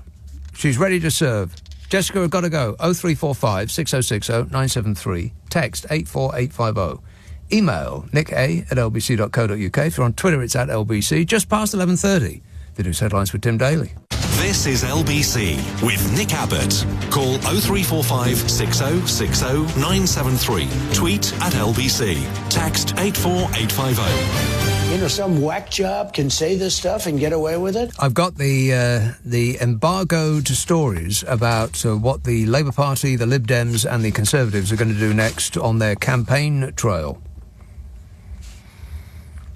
Isn't it exciting? No. You wait till you hear what the Lib Dems are announced. I mean, talk about a surprise, because the Labour Party and the Tories, not much of a surprise. I'll give you the Labour Party first. We will power up every corner of Britain, says Skier. They're launching a battle bus. Keir Starmer, Angela Rayner and Rachel Reeves will be all on the bus together. Labour has launched its battle bus tour with a pledge to power up every corner of Britain. This is tomorrow's news now. On day one of the battle bus, Labour leader Skier and Shadow Chancellor Rachel Reeves are going to join Labour's Deputy Leader Angela Rayner as she sets off on a 5,000-mile journey to battleground seats across the country. Wait a minute, she's going on her own? They're going to wave her off? That sounds a bit like getting rid of her. Bye-bye. 5,000 miles? The data shows that in the northeast of England, people are to be £5,400 worse off and southwest families will be £4,300 poorer under the Conservative administration, so says the Labour Party. Power up Britain, that's going to be their phrase. And Labour's plan to power up Britain includes, but is not limited to, delivering growth in every corner of the country, harnessing the potential of every town, village and city by pushing powers out of Westminster, rolling out local growth plans and delivering a new national industrial strategy and a green prosperity plan to leverage Britain's full potential. Putting more money in people's pockets. Oh, that sounds good. I like money. Ensuring people that keep more of the wealth that they create through a fiscal lock of economic stability and Labour's plan to make work pay with a new deal for working people. No new taxes. Where have we heard that before? Read my lips, we will not be raising taxes on income or VAT or national insurance. Liar! Give people control over what matters to them. Wow, how vague is that? This is Labour's plan. From better access to GP appointments and safer streets to more school places and revived high streets, we will crack down on antisocial behaviour. Breathe life back into our high streets and neighbourhoods, including introducing a community right to buy and recruiting 6,500 new teachers, and etc. and so on. So that's Labour's plan. Do you want to hear the Tories' plan?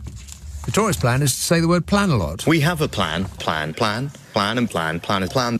or you just go back to square one. That's why it's so important we stick to this plan, because we have a plan, we put that plan in place, where there is absolutely no plan. Right? We have got a plan, that plan is working. If we stick with it, we can deliver a brighter future for the country. But like my main message is plan, no plan. He has no plan, other than saying the word plan a lot, and saying that the Labour Party don't have a plan. We have a plan, and the plan is working, so we must stick to the plan, otherwise we'll go back to square one with the Labour Party. Hands up who wants to go back to square one with the Labour Party? Now hands up who doesn't? Wow, that's overwhelming. The people have spoken. The Conservatives plan to transform 30 more towns. This is their little scheme. The Conservatives had today, as in tomorrow, announced 30 more towns that will each benefit from £20 million as part of their long-term plan for towns, taking the total number of towns in the programme to over 100. 100 towns are going to get £20 million each, or in total. And how much of this money is money that they had already earmarked for other things, that they're just repurposing for this this little, runaround? Talent is spread evenly across the UK, but opportunity is not, says the Conservatives. Well, that is completely untrue. The Conservatives' levelling up plans have begun to address this with £15 billion of government funding and billions more in private investment, creating real improvements already. Which sounds like just another way to funnel public money into the pockets of the donor class. I mean, call me doubtful, but I am. Highly suspicious. Through free ports and investment zones. Uh-oh. Warning. Like I said. Free ports and investment zones. You should have warning bells going off in your mind whenever you hear that phrase. Free ports and investment zones. Yeah, we could sell vast tracts of very valuable land to a couple of people for £100. Because that makes sense as a deal. But it's the Liberal Democrats' campaign that stunned me the most. I mean, all of the others are, we'll make the NHS better. Vote for us. We'll give you more money. Vote for us. We will reduce your taxes. We'll give you a foot massage. All you need to do is vote for us. But the Liberal Democrats have, I'm quite surprised. I'll come to that in a minute. This is all tomorrow's news today. All of this is just freshly out. As of right now, these are the things that they will be announcing tomorrow. Isn't it exciting? No. 0345 6060 973. Wicklow in Ireland. Hello, Andrew. Yes, greetings, Nick. How are you doing? Good, thanks. Yeah, you name-checked Phil Hendry earlier on. Oh, yeah. He's obviously a media hero to you and many people. Yes. And the point I wanted, it's great to hear you speak about him. The point I wanted to make is Donald Trump is a media hero to many people in America through a lens that we don't really see. You know, they think they know him through The Apprentice and all his earlier stuff. And therefore, when he comes on stage, he's their man, and they see it in a different way. Yeah, but they don't see him as a TV star. They see him as a religious figure. It is a cult that he has fashioned around him. Well, that's very true. So if he was to say anything, actually there's a great parallel to this in from the novel Brideshead Revisited, right? back in the day when, someone asks a guy who believes in the infallibility of the Pope, they said, if the Pope predicted rain and the sun was shining, would you say he was wrong? And the person answers, well, I would say it was raining in a kind of a metaphysical sense, but we're too sinful to understand it, something like that. That's about right. That's the way they see him, isn't it? Yeah, it is. So really, the real question is I'm speaking from Ireland, but I'm talking about the collective English-speaking Western Europe here, if you like. What are we going to do if and when he gets in? Shouldn't we kind of be bracing and preparing ourselves for that? Well, I don't think there is much you can do because, he only reacts positively towards people who either are strong men in and of themselves, running their own country as a dictator, loves those people, wants to be one himself, or he just reacts like a child to anybody that flatters him. Yes, no, I agree with that. I was thinking more psychologically for ourselves to avoid an internal self-destruction. Well, we can cross our fingers and hope for the best. Yeah. Well, that sounds good. That sounds like a plan. It does, though, doesn't it? Yeah. OK, good work. Thanks, Andrew. 0345 6060 973. He is somewhat fearful. This is his mind right now. Just at the very prospect. He's screaming, but silently. Joe says, I really cannot abide Trump and all that he stands for, but part of me hopes that he wins, just so you will spend, as in me, will spend the next 4 years doing Trump impressions. Is that wrong of me? I know it's probably wrong, but I love it, says Joe. He does give good material, there's no doubt about that. I mean, I've got a whole page full of Donald Trump saying things. I would not be able to fill a whole page of Keir Starmer saying things. For instance, Donald Trump is a very nice person. I mean, Keir Starmer would not say something like that, would he? And neither would he shout this. Oh, shut up! It's just not in Keir Starmer's mean, is it? I mean, the weird thing about Donald Trump is he is quite possibly the world's worst person. But he is also a funny. Trust me, I'm like a smart person. Funny to laugh at, not with, because he is never knowingly funny. He doesn't do jokes, and he doesn't appear to have a funny bone in his body. But the things that he does are risible. I mean, what is that dance that he does? I mean, it's like I said, it looks... His cult fans from America... The dingalings who love him, those people, they're worshipping a man in makeup who dances to YMCA by the Village People. And it's the worst dance you've ever seen in your life. It does look like he is playing two trombones at the same time, or something much, much worse. Disgusting. Something really quite, like you wouldn't want to see that in real life. It's just mystifying.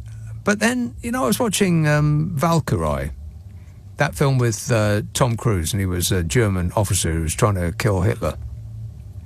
And the actor that played Hitler on screen did a very, very good job.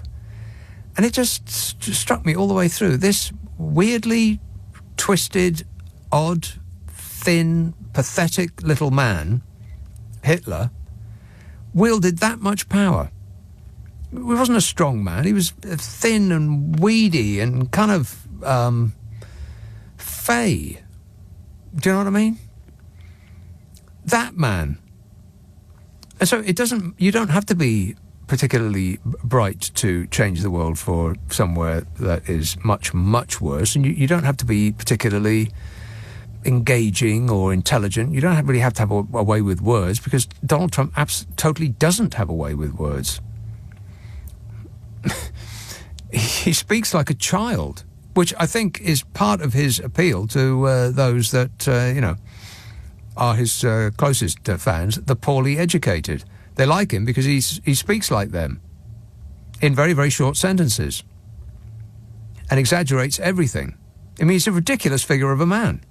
And yet he could quite possibly be the world's most powerful man. I don't think the human race has really taken the correct steps when it had the choice to go left or right. up or down, to and fro, back and forth. I think that overall the human race needs guidance. 0345 6060 973. Nick Abbot, LBC.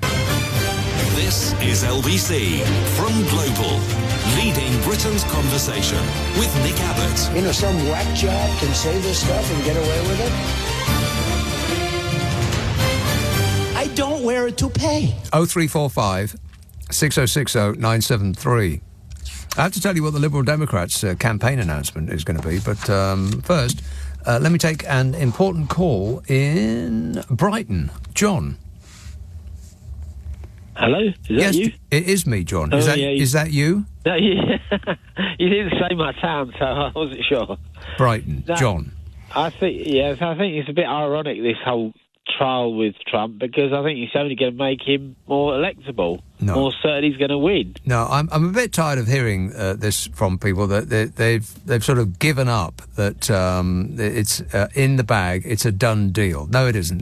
Him and Biden are neck and neck, and when it comes down to it, I think a significant number of people, many of them women, will think, do I really want to put my cross next to the name of a man who is guilty of rape and is preventing me from accessing abortion care? Well, I think, it was a bit of a show trial, this whole thing, over nothing, really. Well, it wasn't nothing. Yeah, he just paid off some slapper, really. But that wasn't what it was about. Yeah. It was about falsifying business records. But it's a bit of a show trial. But I think it will blow up. He'll win the election. But you say that based on no information of any kind whatsoever. I don't think he'll win the election for the reasons that I've just outlined. Well, yeah, but they're saying in America. You're in the UK. They're saying in America, his polling is. Well, I can see the polls just as well as anybody else, and they're about the same. Yeah. It's going to come down to about 80,000 people in America in those so-called swing states. Everybody else has made up their mind, and it's going to come down to 80,000 people who are thinking they don't know which to vote for. So, and it's pretty much what happened last time and the time before that.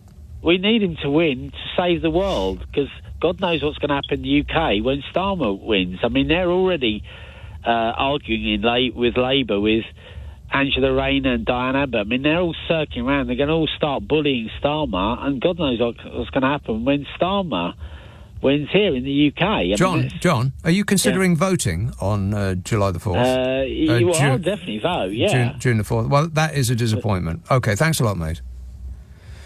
See, now, you're going to have two people to go and vote just to sort of level the scales after he votes. Are you listening to this, kids? Wake up, sheeple, it's later than you think.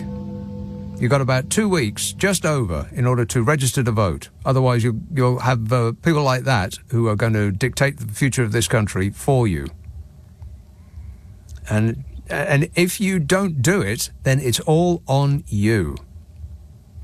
And please don't tell me that you've you haven't found the perfect party yet, so you don't know which way to vote. John in Brighton is going to decide the future of this country unless you decide it for him. If you don't go out, if reasonable people don't vote, then the country gets run by cranks. Isn't that right, Liz? Absolutely. See? Listen to her. 0345 6060 973. This text says, the problem with Trump trial is for most Americans it's not about whether or not Trump falsified documents. Instead, guilt or innocence is dictated purely by whether or not you like him. And most news stations are focusing on the reaction rather than the process and the purpose. Process and purpose just don't get clicks. Well, yeah, maybe. But you can go and look for the process and the purpose. But I know most people won't. And you may be right. For most Americans, it's not about the it of it. It's about whether they like him or not. And by like, I mean love. Obsess about. Are in the thrall of. They've joined a cult. John says Trump, being a criminal, should not be able to run, but he will run. But if Biden wins a very close contest, that scares the heck out of me even more, given what happened last time. Yeah. Well, this is the other thing. People are saying, oh, well, Donald Trump better win, otherwise, there's going to be trouble. There's going to be a war, a civil war they're talking about, for crying out loud. Things are working just fine in America at the moment. Just because some orange man baby might not win the election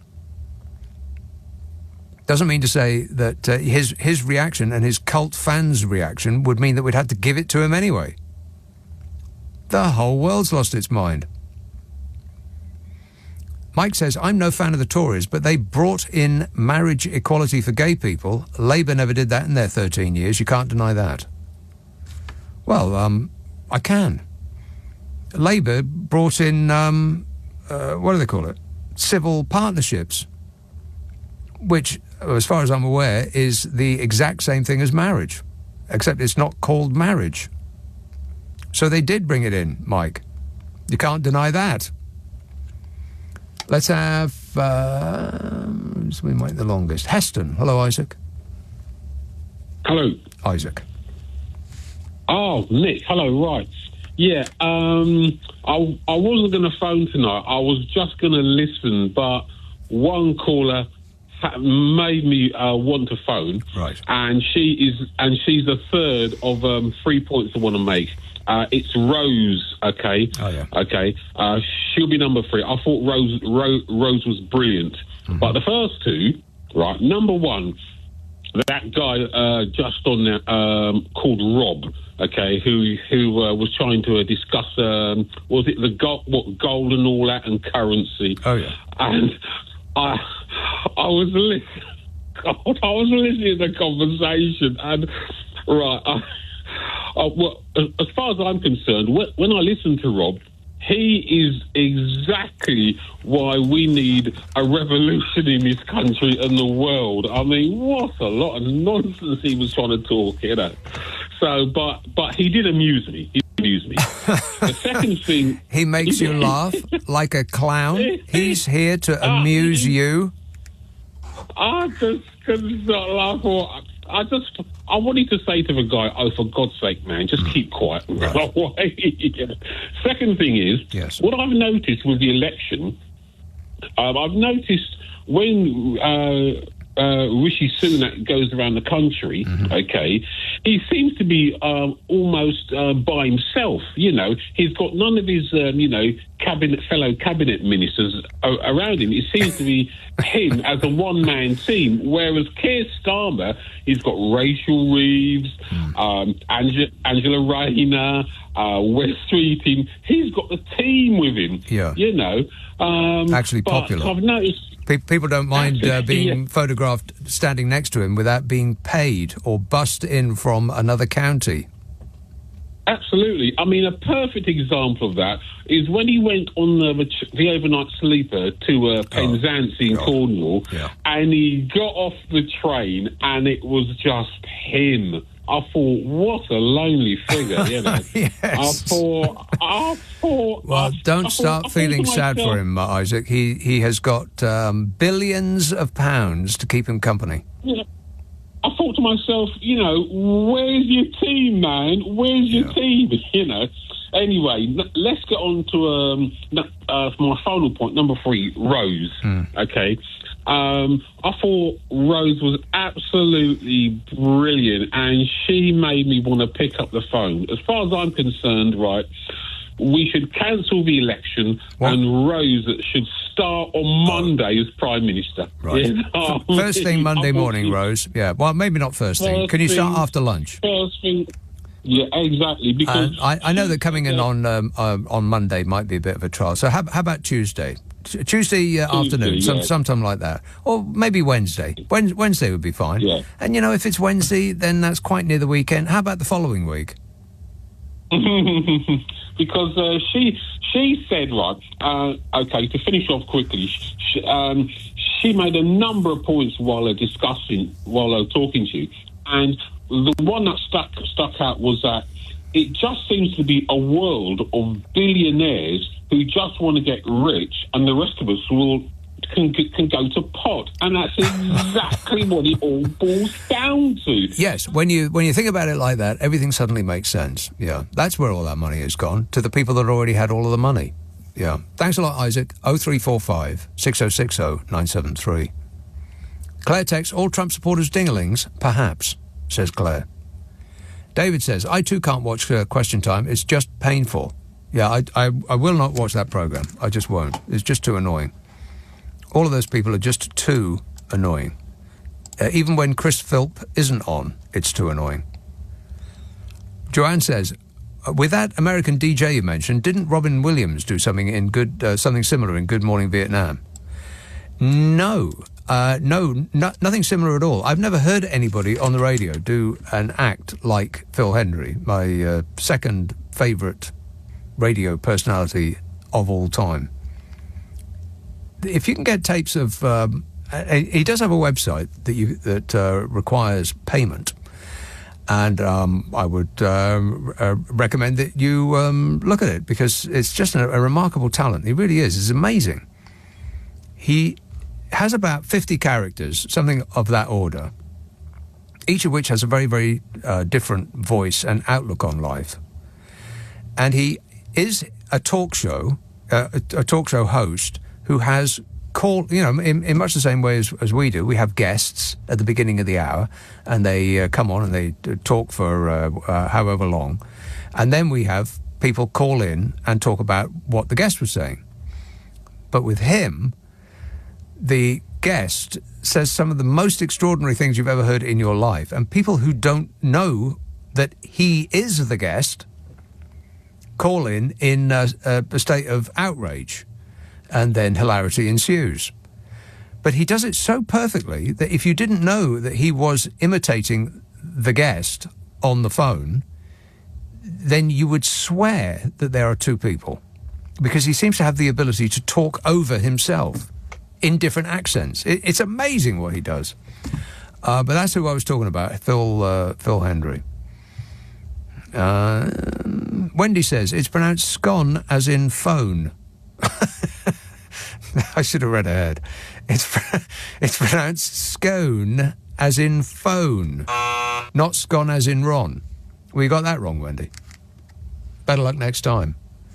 0345 6060 973, Friday, Saturday, Sunday night at 10. Nick Abbot, LBC. Nick Abbot on LBC. Call 0345 6060 973. Would you mind telling me what this is all about? Phil texts, how on earth does an imprisoned president do presidente things? I know it's going to happen, imprisonment for Trump, but I am genuinely interested. He says, I know it's not going to happen. Yeah, that is correct. He ain't going to jail, no. Lee texts, impeached, indicted, insurrected, incited, felony. One day, Trump will do something illegal that can be described with a word that I recognise and understand, says Lee. Well, how about rape? You understand that one? How about grabbing women by the area? You understand that? I cherish women. With both hands. They totally let you do it when you're famous. Amsterdam. Hello, Ray. Goedemorgen, Nick. Yes, Ray. How are you, sir? All right. Of all the things I did this week are these two. I bought myself a return ticket from Amsterdam to Glasgow. Oh, yeah. 98 euros with EasyJet. Can't argue with that. Wow, really? And I also registered to vote. I'm coming back to put my slip in the box. You don't have to do that, though, surely? Can't you vote by post? Cheaper. Well, you're right, I could, but I actually want the pleasure of taking the paper and sticking it in the box and voting this lot out. I can't wait. And hopefully joining the party afterwards as well. Yeah, now you're going to be flying back immediately to party in Amsterdam or in Glasgow? Well, yeah, I mean, the plan is to stick around a couple of days. I'm coming back to visit my mother as well, so I'm going to go down and stay with her down on the West Coast. So, yeah, I'm going to get a bottle with a cork in it that goes pop. Yeah. And hopefully when the exit poll is announced, we'll hopefully the UK can turn a page, and I want the actual satisfaction of actually having done it, you know? Yes, I do know. Don't forget your cagoule, though, Ray. Yeah, well, you need one of them here as well. So oh dear, right. It's to the wet place. With all those people planning to vote, I mean, I would say I'm going to the actual trouble of coming back to vote. I think it's really important to do it. And I just still can't believe so many people come on and say, "Oh, I'm going to," you know. It's just. I hope that turns in the coming weeks. I really do. Yeah, me too. But if it hasn't turned already, I mean, if people have lived through the last 14 years and they still don't know which way up their bread is buttered, then I've got no help for them. I find it really quite incredible, really, that people are still saying, "Oh, well, you know, it'd be worse under Labour." But by what measure would it be worse under Labour? Because when the Labour Party were in power last time, it wasn't. Whatever it is that is on your mind that wouldn't be better, it was. Yes, I remember those days. Things used to work. You could get a doctor quite easily. Yeah. And, you know, it was... I do remember them, and it was, you know...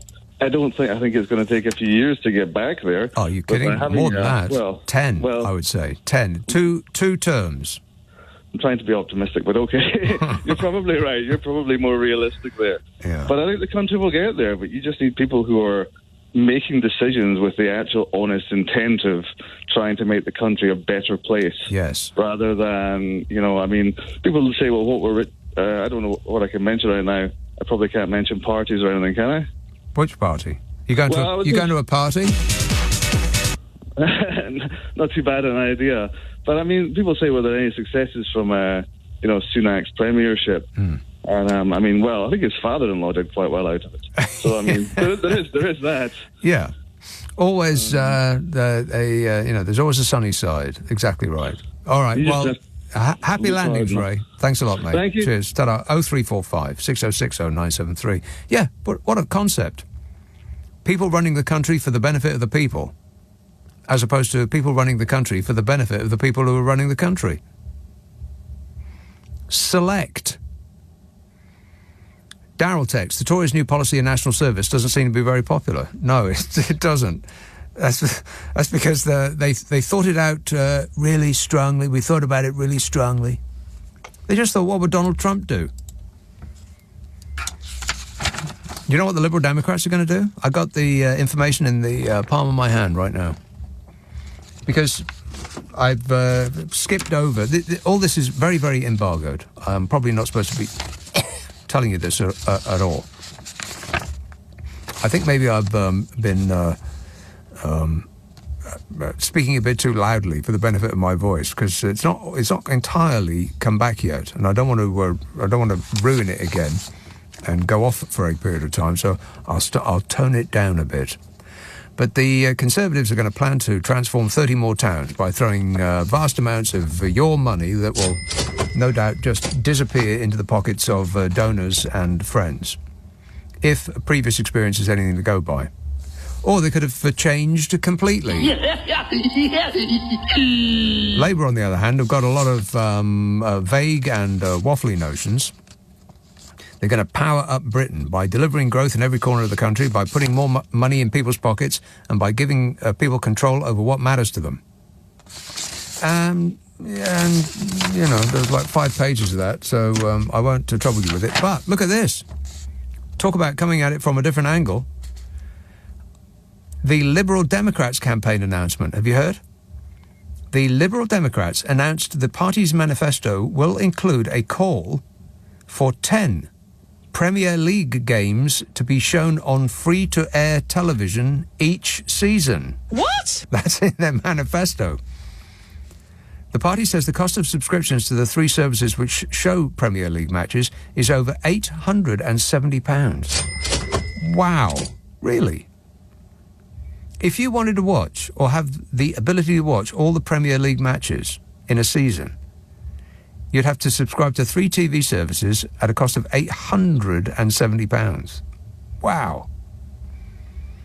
The average season ticket price has risen to £585. Party leader Ed Davey says the Conservative government has completely failed football fans, from breaking their promise to create a football regulator to allowing greedy broadcasters to hide Premier League football away from millions. We need to tear down the paywall and give the Premier League football back to the country. It's a scandal that the country is locked out of watching the best teams. And actually, you know what? Yeah, it is. It's deeply annoying. Because every now and again, a game comes along, and even if you're a neutral like me, you really, really want to watch it. But you can't. You've got to wait for Match of the Blooming Day, And by the time Match of the Day comes on, I know what the results are because I've heard the news. So they've essentially taken the national sport away from us in the same way that they have not taken Wimbledon. Why? Because Wimbledon is for middle-class people. You know, like... this government. Those people. Whereas football, they only ally themselves to the game of football when they're in want of your votes, trying to kid on that they're, persons of the people. They don't care about football and they don't care about you. The Liberal Democrats say the next generation of fans and players are unable to watch the likes of Foden and Saka and Palmer. That is a tragedy for the sport. Well, I don't know if it's a tragedy, but it's just annoying is what it is. It is time somebody got tough on money-grabbing broadcasters and Premier League clubs, say the Liberal Democrats. Fans can no longer be priced out of watching live football. It is time for a free-to-air revolution. We need a change of government that is willing to stand up to these broadcasters, starting with putting games back on free-to-air. Wow, I bet you didn't see that coming. 0345 6060 973. All of that is tomorrow's news today, by the way. You'll be hearing about that tomorrow. Macclesfield. Hello, Sue. Hello there, Nick. Hello there, Sue. Yeah, I am beginning to like the sound of Lib Dems more and more. How about that, eh? Yeah. Yes, well, I'm going to share a thought with you, because throughout your programme tonight I've heard the word cult and Trump and God, and putting them all together. Mm-hmm. It made me think of a documentary I saw a couple of weeks ago. It was on mainstream TV. Unfortunately, I can't remember the name of it. And it was about the extremist religious groups in America and what they actually stood for, which I hadn't understood until I'd watched this programme. And they're actually all about the orchestrating the end of days. Those people. Which was a bit of a shock. Yeah. And Trump, of course, yes, he's kind of, they do believe that he is going to be part of this end of days. End of days, yeah. Yeah, and because they think they have been selected by God to survive us all. Yes, exactly. And, that's what I can't believe. If only they had a mirror, then they would be disabused of that opinion. Yeah, does he really believe that they are the chosen ones? Yeah, exactly. And, God's going to see all the rest of us off and keep them. Unbelievable. It is, yeah. I mean, you have to be, like those signs in the fair that say you must be this tall to go on this ride. You have to be this stupid to believe that nonsense. Yeah, and I was scratching my head after thinking, surely, those at the top really can't believe this. Yeah. Surely not. No, they do. But, in the end, I thought, I think they actually do. Mm-hmm. They've convinced themselves. Quite scary. Yeah, they've convinced themselves that God would be on their side. Yes, I suppose we have throughout wars, haven't we? Really gone into war with God on our side. So, yeah, perhaps. I'm not sure that religion was human beings' best invention. No, but anyway, I thought I'd share that one with you because throughout your programme I've heard. And I kind of put it all together and thought of it. Yeah, and there it is. Yeah. All right. There it is. Thanks a lot, Sue. Nick. Cheers, my dear. It's worse than we thought. Believe me, believe me, believe me, believe me, believe me, believe me, believe me. Okay. Believe in him. For he speaks with the authority of the Lord. Jesus sent him to save us. It's painful. Nick says, when I worked in Baltimore, I'm sure somebody told me that convicted fellows are not even allowed to vote. Fellows? I'm guessing that's a typo. Convicted felons are not even allowed to vote. Yeah, you're not allowed to vote, and you are not allowed to hold a gun, in case you're out of control. It has gotten totally out of control. It would get totally out of control if Donald Trump was allowed to hold a weapon. But he's allowed to have his finger on the nuclear button. Nobody's got a button bigger than me, believe me. Isn't that right, Melania? Let's see now. No. I'm going to just see what the time is. I'll just do a couple of texts and emails, then we'll go to a break for the latest news update. Adam says, increase in the number of food banks, mortgage repayments, rent repayments, hospital waiting times, increase in days waiting for a doctor. Oh, so this is, God, it seems so long ago that I threw that out. What has increased or got better under the last 14 years? Maybe that'll be the topic on every show until the general election. I'm just asking, what has got better over the last 14 years? And so far, nobody can think of a single solitary thing. Isn't that incredible? Just one thing, that's all. That's all I'm asking for. One thing that has got better under the Conservative administration over the last 14 years. Just one, that's all. Make this really super easy for you. One thing. That's all I'm after. 0345 6060 973. It's 12:30 on LBC. The news headlines with Tim Daly. The US president's outlined a three-phase deal proposed by Israel to Hamas, which he says could potentially end the war. The group says it's studying the proposal. A leading Russian security official's being quoted as saying it could go to war with NATO if Ukraine uses US weapons to strike within its borders. Dmitry Medvedev says that would represent NATO's participation in a war against Russia. And a 20-year-old man's due in court in Dorset later, charged with murder and attempted murder. 34-year-old Amy Gray died after being stabbed in Bournemouth. Another 38-year-old woman was also injured. LBC weather, light rain for eastern areas of the UK overnight, but dry elsewhere with a low of 5 degrees. This is LBC. Nick Abbott on LBC. Call 0345 6060 973. What the hell is going on? Nick texts. No, I read that one. It's the convicted fellows. Lee texts, hi, y'all. Felon, why are we using words like this? Right from the get-go, I've hated all these American words and phrases creeping into the King's English.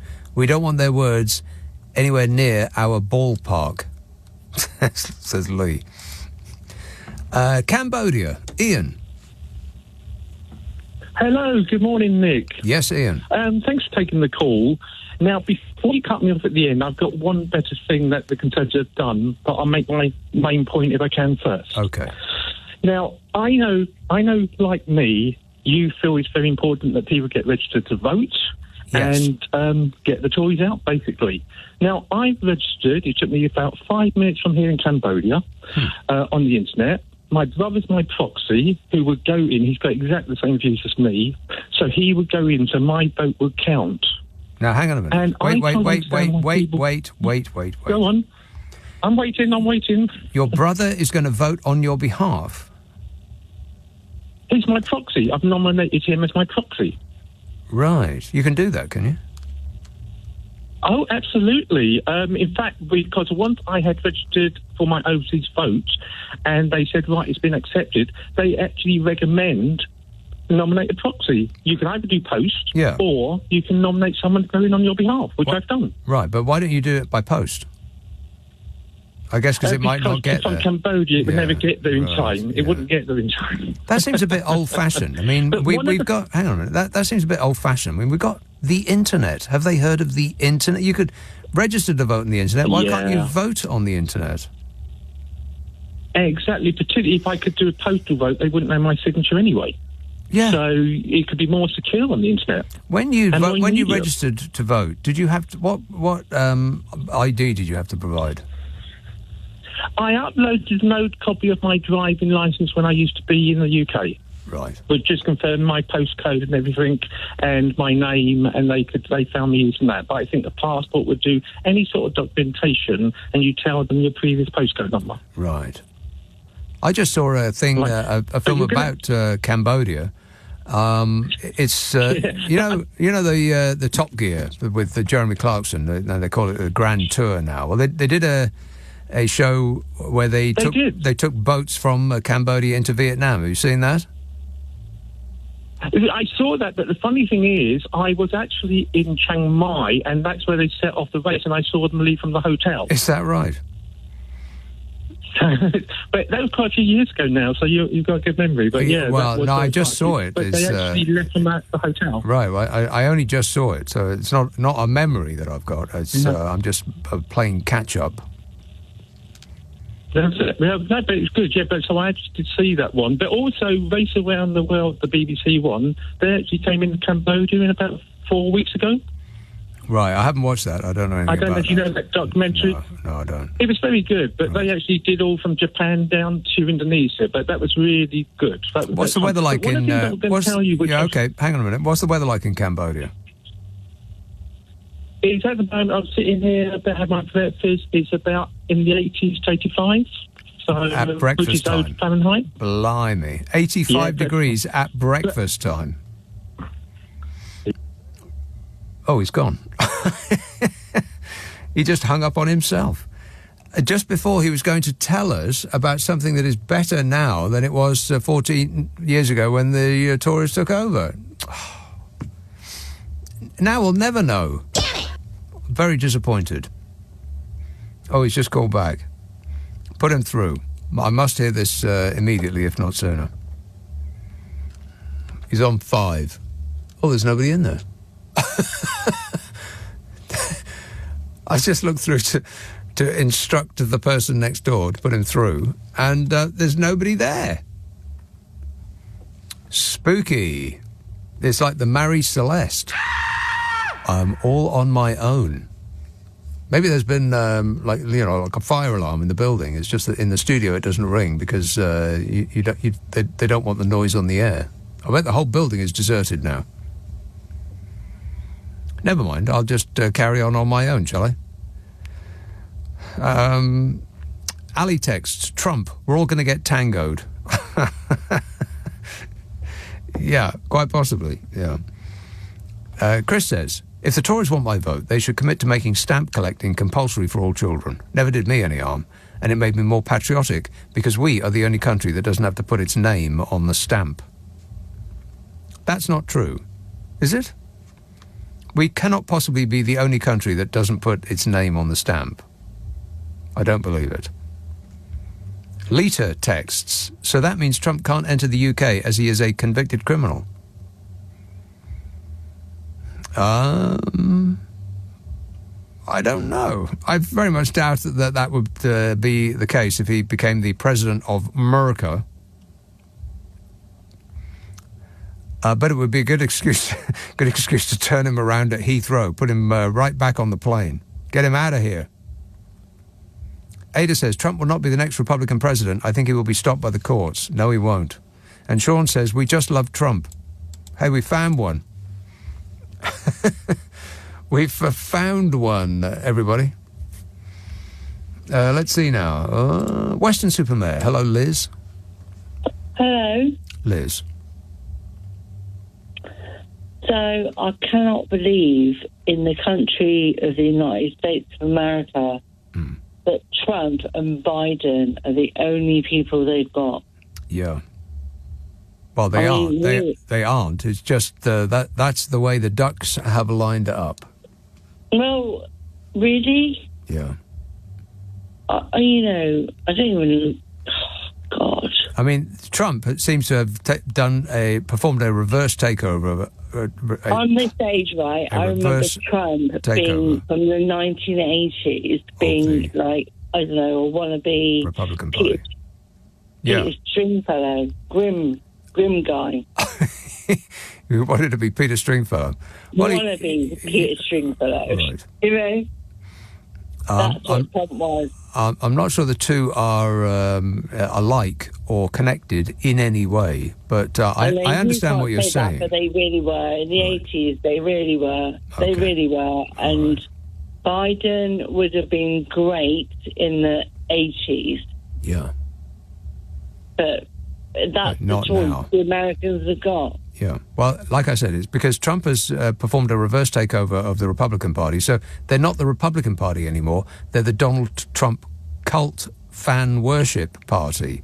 So he is baked in until such time as they find somebody who is even more cult-like or he falls off the conveyor belt of life. Joe the Biden. Americans, they're pretty screwed, aren't they? Yeah, well, and if they are, we are by extension. No, I agree. Yeah. And I used to listen to you a long time ago when you worked on another radio station. Yeah. Called Virgin, I think. Without mentioning any Is that names. right? Virgin, yeah. I just think it's shocking. Yeah. Well, colour me stunned. All right, thanks a lot, Liz. She can barely speak. She's so furious. Yeah, well, Donald Trump is baked in as a Republican Party candidate because, like I said, it's not the Republican Party anymore. They've ceased to exist. And Joe Biden, I guess they just got sort of painted into a corner, and they dithered so long to make a decision about having somebody else. And because Biden won the last time, they thought, well, you know, which new person could we bring in that might actually win for us? And I just think that they're crossing their fingers and hoping that he doesn't die before the big day comes around, and that, you know, he can continue sort of delivering and reading off the teleprompter and, you know, trying to lead America to a saner place as opposed to whatever Donald Trump wants, because he doesn't want anything that is good for America. He just wants whatever is good for Donald Trump. I mean, how obvious is that? Anybody who says otherwise has joined the cult. It just is a bit of a shame that that ancient Donald Trump is up against even ancienter Joe Biden, who, as I've said many times, is so old he looks like he's made from parchment. You kind of look at him and you can almost see his brain shrinking before your eyes. It's a little bit disturbing that that's the choice, but there it is. Next time around, it'll be undoubtedly two different people, unless there is no next time around, and the next president is Donald Trump, and he bans all future elections. And would anybody put money against that happening? 0345 6060 973. Hey, by the way, we put this and the Saturday night show up the internet as a podcast.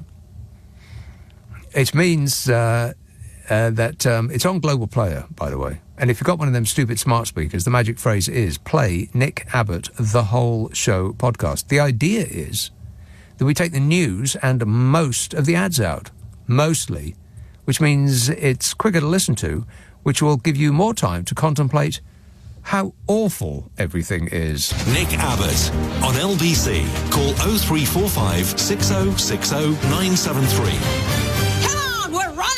We are running late. Oldbury, Ranjit. Hi, Nick. You all right, mate? Yes, good, thanks. Yeah, I think I'm going to have one last stab at something that's improved dramatically under the Conservatives. Ah. Yeah, the Labour Party and the Liberal Party and Liberal Democrats. Well, I'm not entirely sure about that. I mean, they look better in comparison, yes. I think I've nailed it, really. I think you're not going to get any better than that. It is remarkable, really, though, isn't it? I mean, I cannot remember how many shows I've thrown that out as just a question, and I don't get any response. No, I think you're not going to get any better than that. Regarding Donald Trump, he's like, people talking about him with the nuclear trigger. Yeah. If it was up to me, I wouldn't let him play with scissors, and even if they were plastic, I wouldn't let him play with them. No. Right? To be honest with you. That film you've seen, Honey, I Blew Up the Kid. I haven't seen it, no. You haven't seen it, right? It's a film from the 90s. Yeah. A mad scientist doing an experiment. Well, don't tell us. No, okay, and that's what he reminds me of. And you know what? The one thing that's really, really frightening is that if he does get elected by some miracle, when they say when America sneezes, we catch a cold. Yeah. Then his prodigy, Bodger Johnson, I think we might have him back and all. Oh, no. No, think about it. You're not angling for a return, are you, Bodge? I can't comment on that. He's not commenting on that. No. No, because, the next term of our parliament, is going to be okay under Labour. It's going to be hard, but they're going to win, they're going to win this election. And I think they might win the second one as well. Really? But then after that, the Tories are going to have to do something, because you know what? Sometimes people just want to change anyway. Yeah. Right? So, the Tories can't hide behind that anymore. They can't say, oh, well, it's time for a change. No, it isn't, because you are absolutely rubbish, right? Yeah, even if they were great, people would think it's time for a change, because they've just been around so long. But they haven't been great. No, if they had been great, if everybody was comfortable, where there was no waiting lists at the hospital, there was no problems at all, I think, they would stay in power, or any party would, right? Unless you're like in Russia, right, where you, even when you're happy, you're not happy, or you got no say in anything, and we're becoming like that here. Right? If you don't vote for the dear leader in Russia, then it goes on your permanent record. It does. And the other thing, Robert De Niro, right? I really like Robert De Niro. And the thing is, he's going to be very careful on what kind of films he makes now, because, if he, was it that Goodfellas, Yeah. Or, he makes kind of mafia films, Always. And he's going to be careful who's got the gun, pointing at him, because if he's been paid off by Donald Trump or whatever, right, it's a dangerous guy, because he needs to check that firearm thoroughly. Yeah. Yes. On a serious note, if he does win, Nick, right, he's going to be coming after some people. Oh, yeah, right? He's got a list. He has a list. He's got a list. And these dinglings, right? A few years ago, I reckon I went through the male menopause. I used to try and avoid stupid people, right? Honestly. And now you can't avoid them because they're everywhere. They're everywhere, yeah. Yeah, and these dinglings, sometimes you get these flies coming over from Europe, and like these ladybirds or whatever, and killing us. I think the dinglings from America have started coming over here via the internet. Some people are saying that this trial was, rigged. There was 34 charges.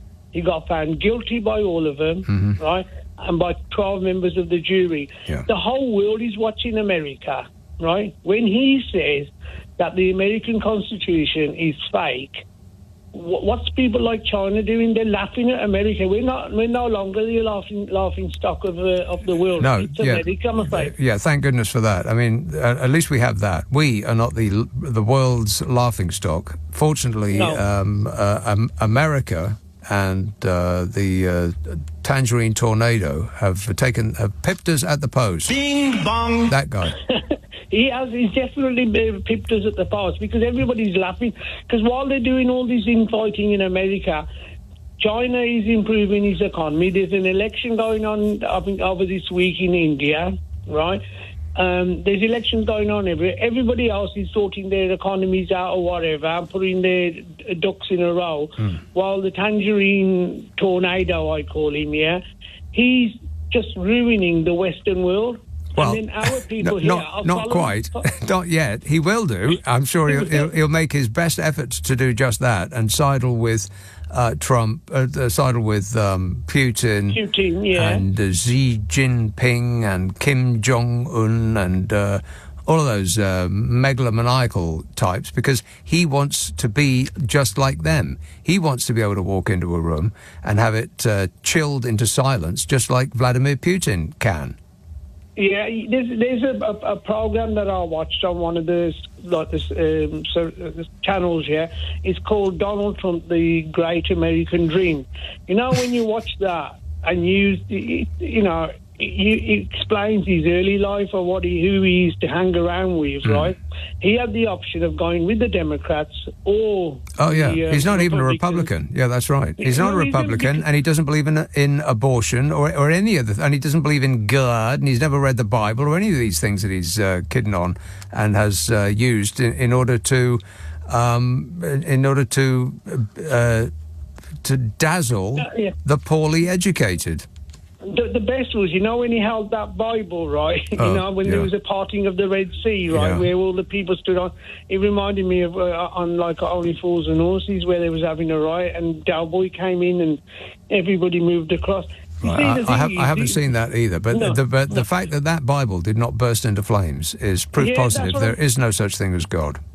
Yeah, that's what I'm saying, right? He's definitely a cult figure now. He's a cult figure, and he's spreading all around the world. Right? It's amazing how ineffectual people can hoodwink and befuddle so many other people. It's just amazing. I mean, you look at the people who have really made a massive negative effect on the world from, it's like I was saying earlier on, I watched this film Valkyrie the other night, from Hitler, this sort of, this weedy, fey, odd little man, and the effect that he had, and Donald Trump's the same. I mean, if you just take what he says, he's a joke from the top of his candy floss hair to his shiny shoes, and so many millions of people would be hoodwinked by him. It's just stunning.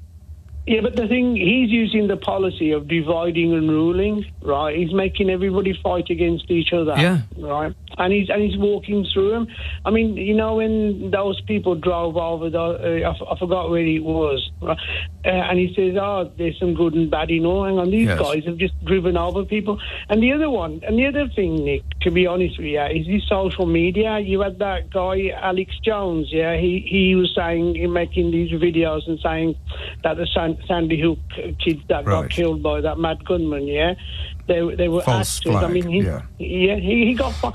Them are the kind of people who are influencing everybody, because there's no gentle people in politics now, right? Politics. Well, I'm not sure that's true. It's just that the ones who are the hardest and shout the loudest get the most publicity.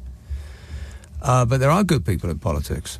They just are. Here, Ranjit, I've got to go because I'm running out of time, but thanks for that. 0345 6060 973. David says, the Trump saga, and whenever I see him, reminds me of something straight out of a Batman film in Gotham City. Yeah, and he's... and Donald Trump is the one that gets thrown off a tall building by Batman at the end of that film. Vancouver Island, Canada. Jason. Oh, hi, Nick. How are you? Good, thanks. I'm just sitting in my garage on my fishing boat, listening and almost falling off my chair.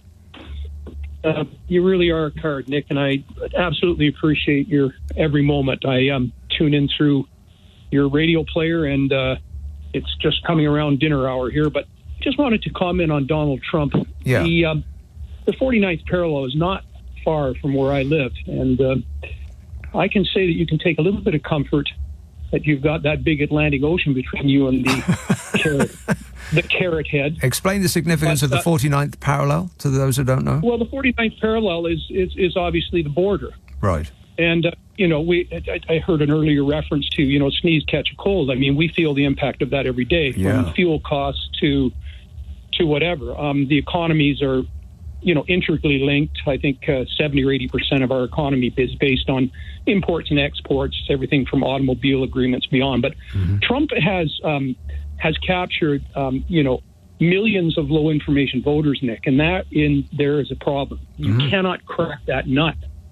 There's just no way that's going to happen, because they don't have the capacity to be able to come out of that paradigm, which is cult-like. Yes. And all Trump does, and you have said this many, many times, and I agree 100%, he just keeps regurgitating the same language. And as I said to one of your producers, if you're not inside that cult and you listen to that insane stream of consciousness like he did today, I mean, it's like if you don't speak French, you might as well be you're listening to a Frenchman, you might as well forget it, because unless you're inside the door, Nick, you can't even understand it. And it's really a sad syndrome. I'm a veteran, a few wars underneath my heels, and it is certainly sad for me, because my parents immigrated from England years ago. I'm a second generation Canadian, and I still have family in England. And, we are seeing a crumbling of a democracy that myself and my brothers who laid their lives down have just, we just see it crumbling. And, well, and yes, I just don't know what the answer is. But, though, do you think people are not getting just a bit fatalistic about that, and they're sort of assuming that he's won already? And I don't think that is necessarily true, because he lost last time. He lost to Hillary Clinton. She got more votes than he did. Absolutely. It's only the rigged electoral system that they have down there. Very, that very allows bad that. system. Yeah. I agree, Nick. The fatalistic thing, I'm not at that. I still hope for the moral majority. Right. The silent majority. Yeah. And those are those middle-of-the-road voters, as in England, sit on their haunches until they make that decision. They never let their cards be shown. I think it's going to be women. I think women will save us, because he and the Republican Party have been busy restricting their ability to take control of their own bodies. And I think when it comes to it, women are 50% of the population, and they will swing it. I don't think that all of the women that voted for Trump last time, I just can't see them doing it again. But in closing, Jason, the difference between Canada and Britain is that no one in Britain has got a garage big enough to put a fishing boat in it. Thanks for that, and happy. I don't know what would you say to a person who's going out fishing. Happy catching. There you go. Thanks, Jason. Now, that's it. Thanks for your close attention and all your tweets and texts and such, which if I did not read yours out today, then I will get to it tonight. Not necessarily guaranteed, but I'll do my best. If you missed any of tonight's show, you can listen back on Catch Up on Global Player. As I said before, we put the shows up on the internet as podcasts, and the thing to look for is Nick Abbot, The Whole Show Podcast. It's on Global Player, the official LBC app, with which you can pause and rewind live radio. Get it for free from the App Store or globalplayer.com, store or globalplayer.com, store or globalplayer.com, store or globalplayer.com, store or globalplayer.com, store or globalplayer.com, store or globalplayer.com, store or globalplayer.com, store or globalplayer.com, store or globalplayer.com, store or globalplayer.com, store or globalplayer.com, store or globalplayer.com, store or globalplayer.com, store.